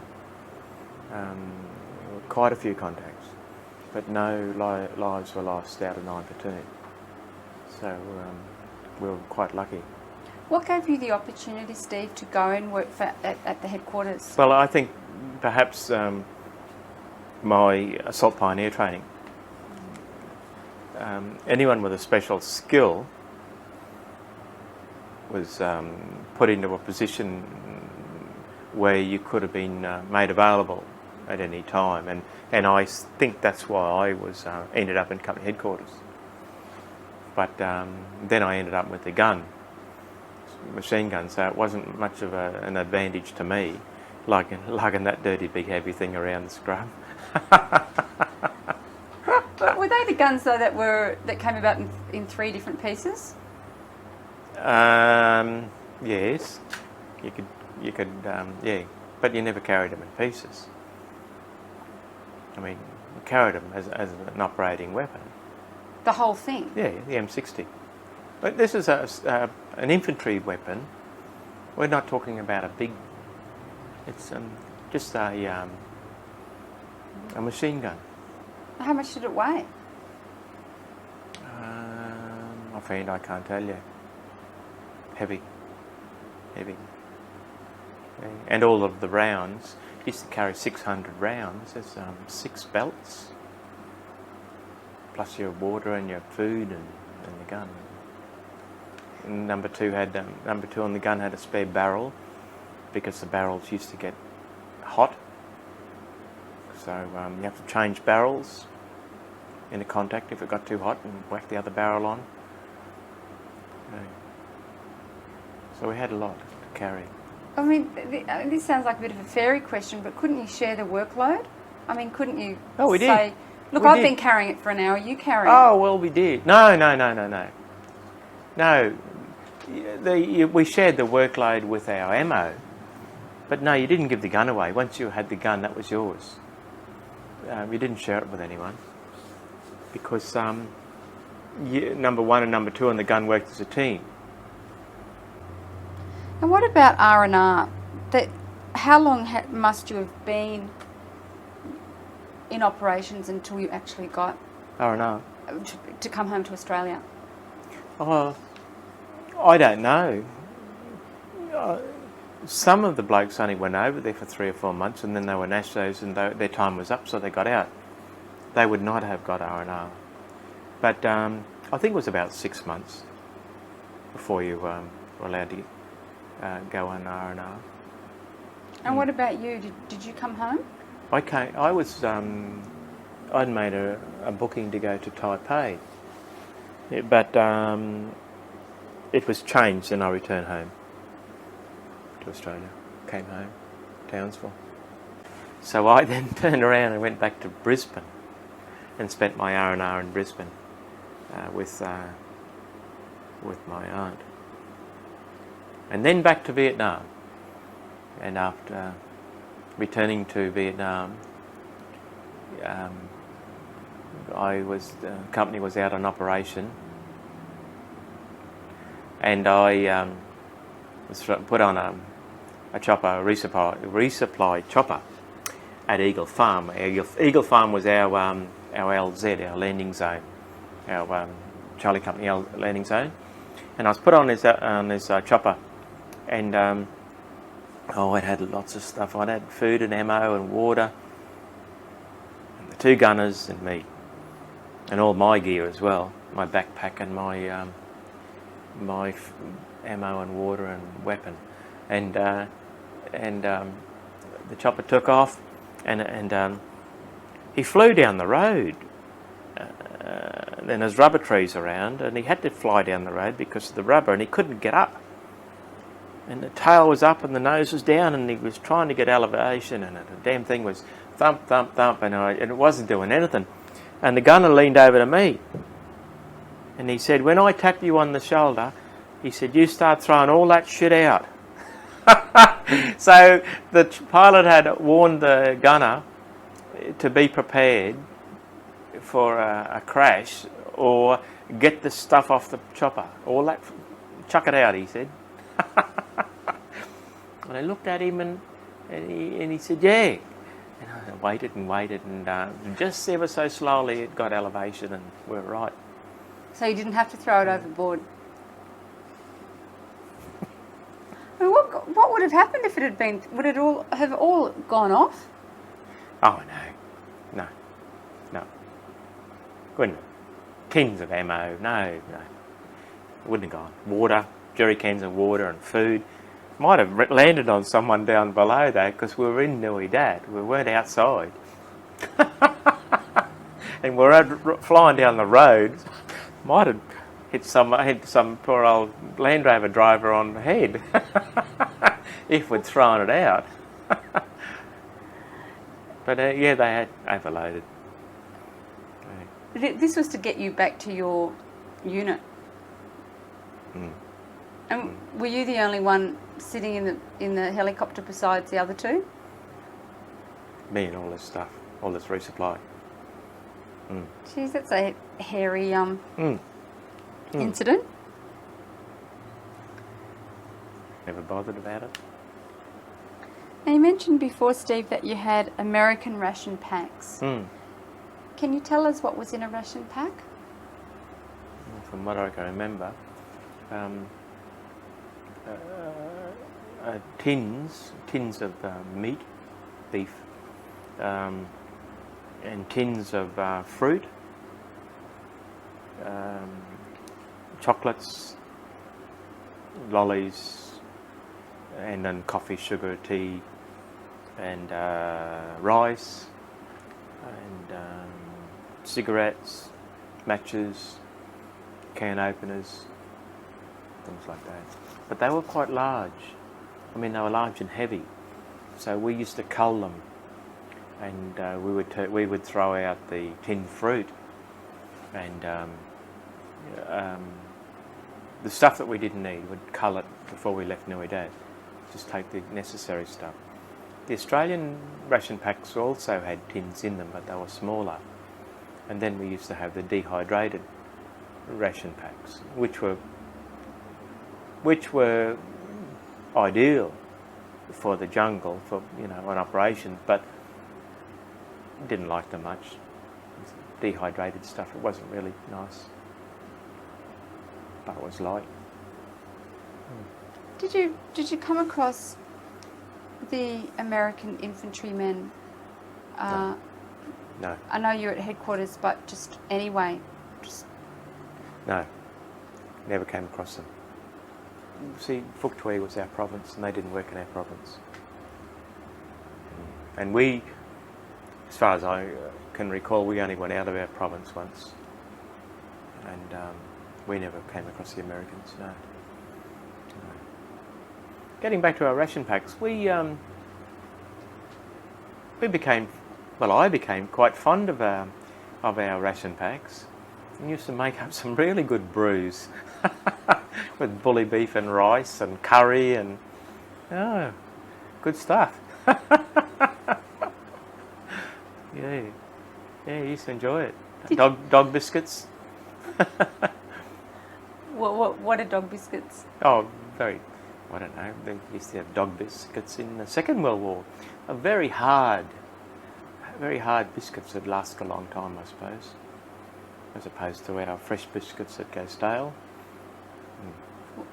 Would you dunk them in your tea? Yeah, I dunk them and put them in the curries, break them all up, and yeah. It's like a versatile biscuit. Yeah. How did you get to know any of the nurses around there? No. They wouldn't have been in the province either, would they? In Phuc Tuy, the nurses were at 1ALSG at the hospital, and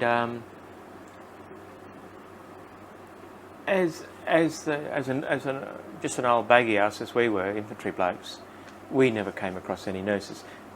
Invariably, they would have been at Nui Dat now and again. We never saw them. So you didn't get hurt? You didn't go to hospital? No. Do you think someone was looking after you in a way? Yeah. Now, you see this a lot in American movies, and just tell me if this question is way out of line, but Going into villages and clearing out the VC, was that part of being an Australian infantry?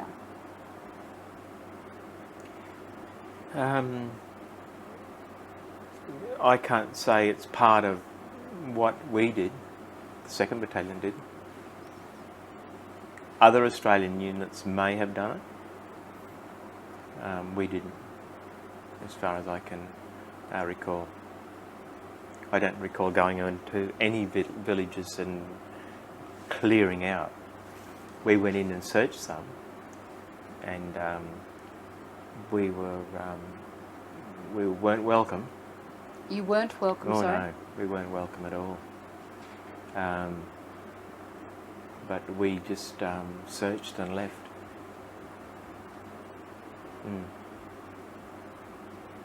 But I'm talking about us. Other Australian battalions and units may have operated differently at different times of that war.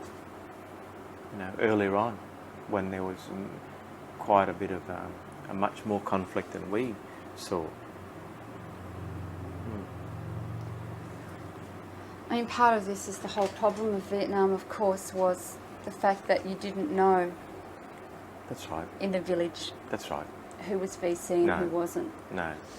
Some of the villagers were wholly sympathetic to the Viet Cong. That's right. And obviously they couldn't see why we were there, what we were doing in the country. Us and the Americans. And you know what was happening, the spraying, you know, the defoliation, things like that. And of course we had full control of the air. You know, we had 100% air superiority. We could call in airstrikes, gunships, all sorts of things. And poor old VC, you know, they were operating without any of that, trying to fight us.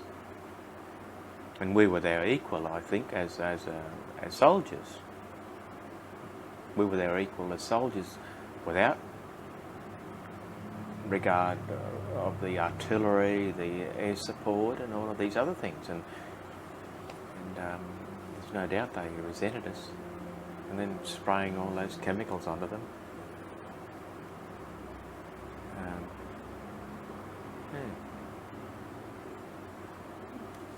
So they saw you, of course, more of an intrusion, more of a hindrance than a help. I think so. Yeah. I wonder also if they equated you with the Americans insofar as they're all intruding upon us, not differentiating between Australians, New Zealanders, Americans, you know. Well, I guess they would have. I mean, we were in their country.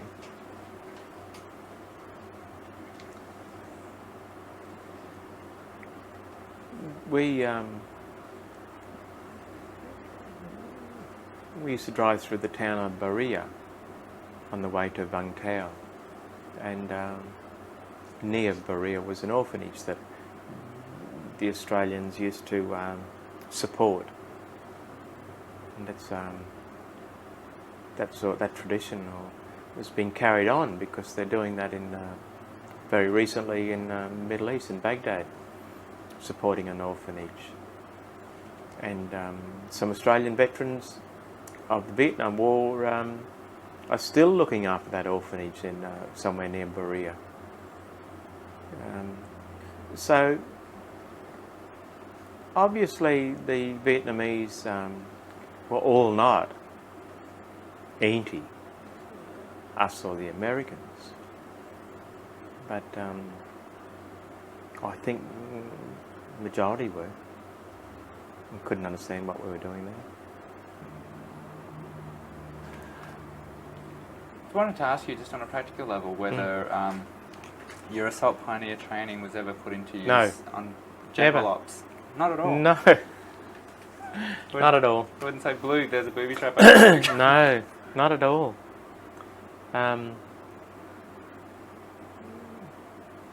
Just as well too, because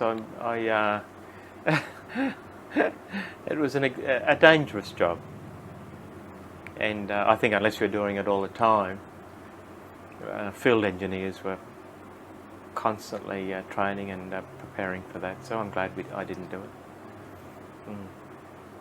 And what about your experience with defoliants and things that were used over there?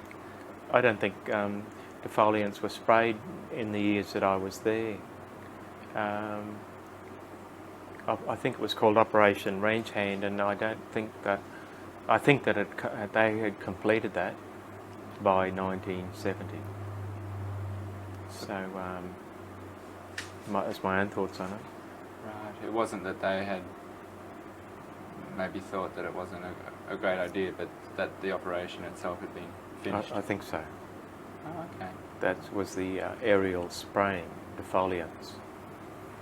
However, around the base of Nui Dat,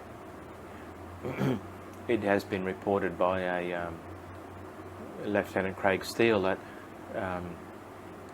that chemical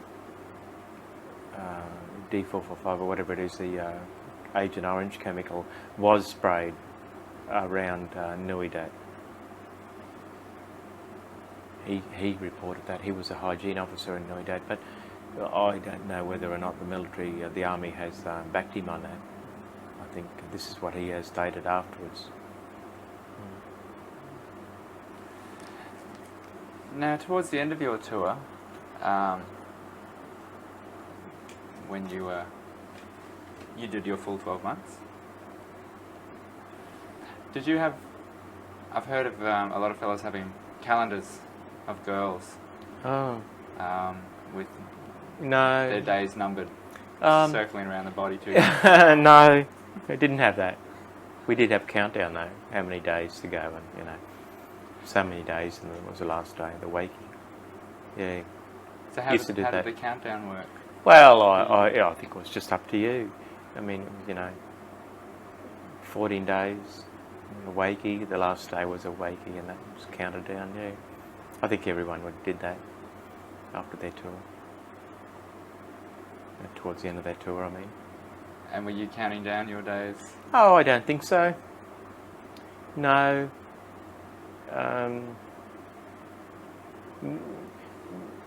Towards the end of my tour,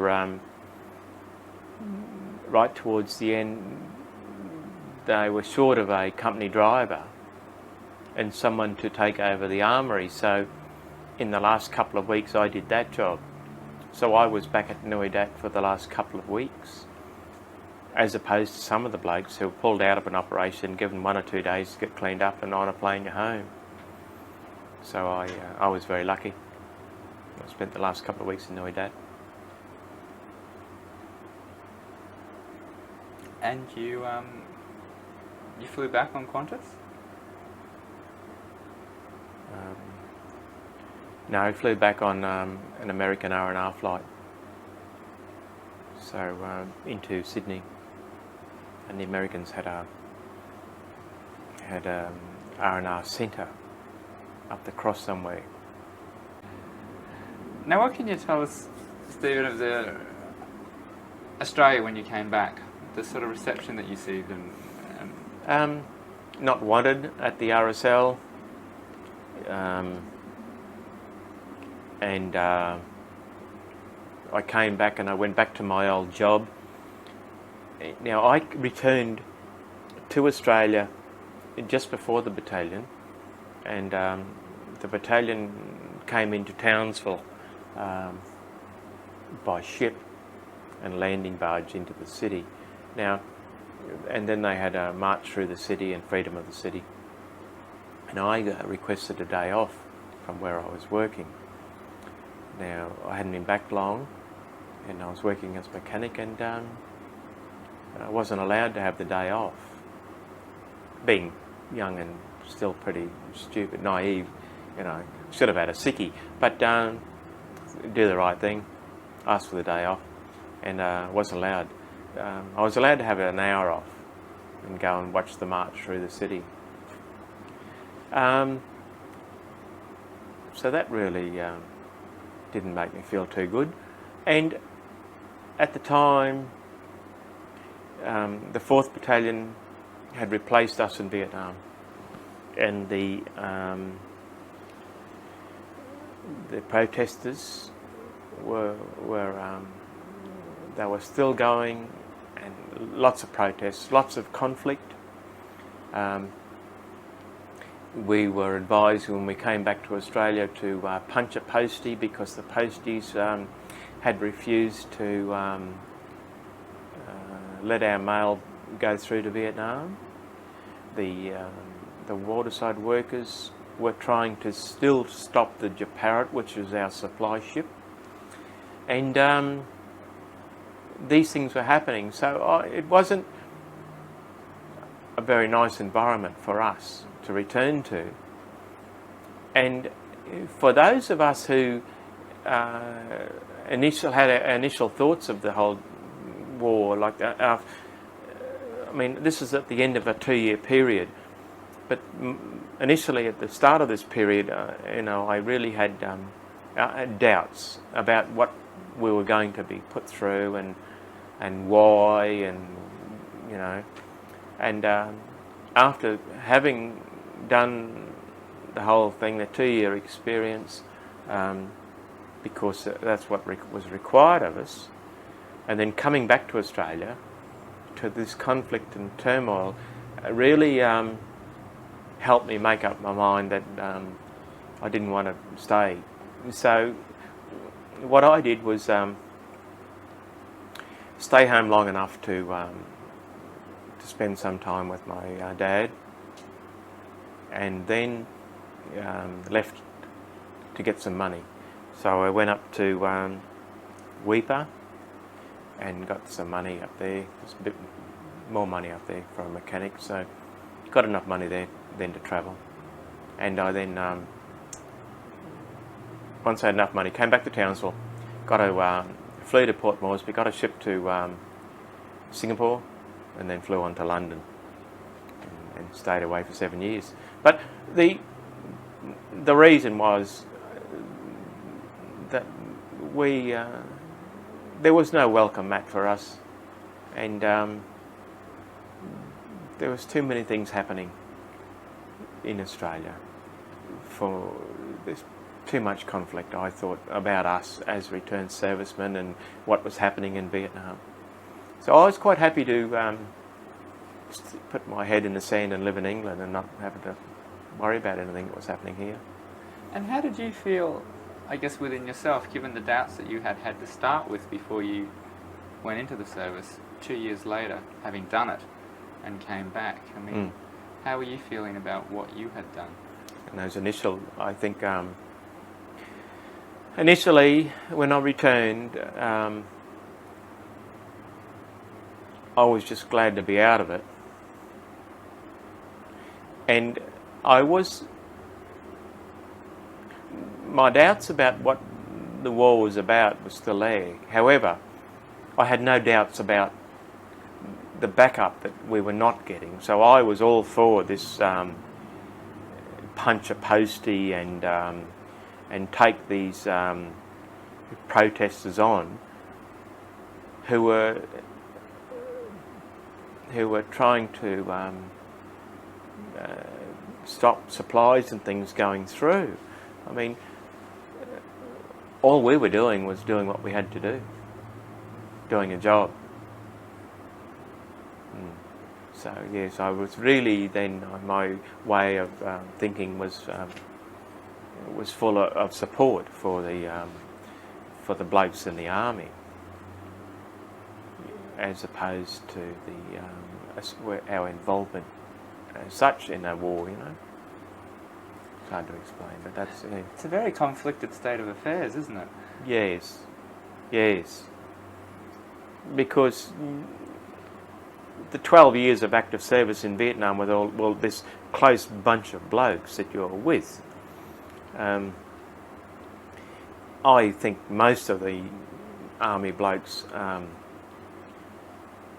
most of them were conservative in their thinking, in that they thought we should have been in that conflict, and I think most of them still do think that. But I wasn't that conservative, and I was a bit, as I said, hesitant and unsure about which way we should be going with this. On the other hand, this bunch of blokes that we were with, you know, we were so close that how could I support people who were trying to stop things going through to those other blokes up there that were still there fighting, you know. Yeah. And to any manner of degree actually put them in danger because of it. Well, yes, yeah. At least make it hard. Of course, yeah. The contact with home was very important. Why would they try to stop the letters getting through? All of these sort of things, and you know. Yeah. Was that something you relied on in Vietnam? Did you write home? I did. Yeah, I wrote home. I wrote home a bit. Quite a bit, I think. Yeah. You mentioned this morning, though, that you ended up having a breakdown many years later. Many years later. Yeah. Can you talk us through, I guess, what happened and in terms of it relating to your war experience, if that's... well, it obviously had something to do with that. Getting back to the times in Europe when we travelled through those communist countries, there were, I believe, quite a lot of Russian soldiers in East Germany and Poland and Czechoslovakia, and a number of military installations that we used to go past, and checkpoints to go through, and I was always on edge, extremely on edge, around these various installations. That's the serious side of what was happening over there to me. I mean, I was finding it hard to cope when we had to be around, we could drive through these areas. Years later, and that stayed with me, and some things that I saw, for instance, horse-drawn drays with large, full of hay. They would, the guards would get a very long, sharp and metal spike, or two spikes actually, with a big handle, and they would stab it into the middle of this dray to pierce any bodies, and it would go right through a body if there was a person's hiding underneath, you know, trying to escape. And that stayed with me. Now, those images and the feelings that I had a few years after Vietnam, seeing all this happening in Europe, in Eastern Europe, and then later on, what happened to me out west was that I had been, in my bag I had a book written by my OC, Major Peterson, his own story, and one particular night I read the whole book right through from beginning to end. Now, I'd been carrying that around for 2 years and not been able to read it, and I wanted to read it, and I carried it and I read the whole lot. Now, a very short time after that, what was happening to me was that I was not being able to, I couldn't, well, it was diagnosed as acute depression, but I just couldn't cope. Whole body appeared to close down, and weeping, and I needed to get into a closed room at 3 o'clock in the afternoon, and I'd stay there until in the dark until no dinner and no breakfast until time for work the next day, and go to work, and then I was crying at work. And so when I went and saw the nurse out there on the mine site, she realised that I had a mental problem of some sort, and my doctor diagnosed acute depression. And he said, just take a few weeks off work and you'll be right. And 2 weeks later, I wasn't right at all, but I went back to my doctor and he said, well, it's time for you to go to work. And in the interim, he had submitted a claim to workers' comp, as it was called then, Queensland Workers' Comp. And workers' comp wrote back and said, it's not a work-related illness that I had. So I was furious that whatever I had wasn't being recognised. And I thought it was probably overwork or depression, but depression from overwork or something like that. Now, someone's urged me to make a claim to Veterans Affairs and to see if it was something else apart from work. Now,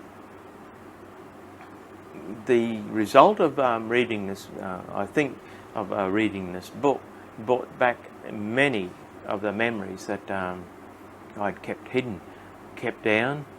Anyway, I was required then to... Veterans Affairs got me out to see consulting psychiatrist, and the psychiatrist asked many probing questions, and as a result of a couple of visits to that psychiatrist, I ended up a horrible wreck in his offices and that, and but he wrote a report. Now, Veterans Affairs accepted immediately that I had a war-cause stress-related injury. And went to 100. I got 100%, 0 to 100%. I kept on working because of my the age of my children, but I was being urged by my GP to stop work, and I thought, well, that's well and good for you to say stop work. We're about the same age.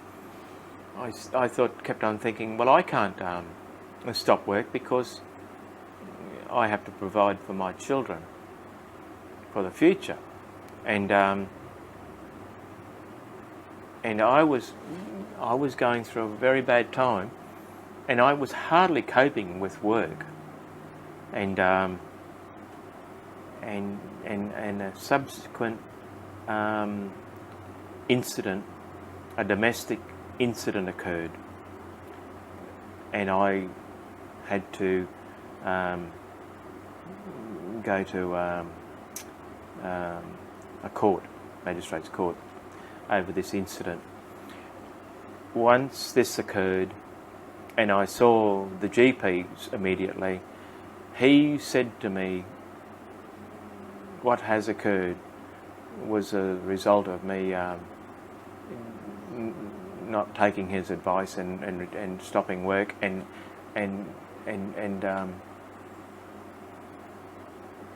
he immediately put in motion for me to cease work, and applied to Veterans Affairs and got the full pension. I ceased work, but the consequence of this was that a marriage failed. That's about it.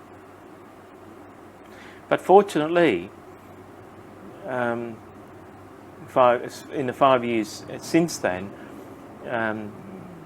I've been seeing the same psychiatrist every, well, at the moment it's every month, and with medication I'm coping quite well, and the domestic scene is very good. There's good and bad about it all. However, I'm only one of many veterans that have suffered and still are. And as I said before, I think it's a condition that has occurred, has been there for all of the wars, and this condition, I think they were shot in the First World War for this mental condition. My dad had it, I have no doubt. And so, you know, that's a result of my time in Vietnam. One more question for you. Given what you'd been through and how you got into Vietnam in the first place, what do you think of conscription, national service now? National service. Yeah. I think that national service for our young blokes would be a good thing. I don't think national service for our young blokes to be sent overseas is a good thing. But the discipline that the army instills in young people stays with them and could only be good. But I'm not of the opinion that we should have national service for overseas conflicts. Maybe trained to defend Australia, and 6 months only, and everyone, not just balloted people. But I don't think that will ever happen.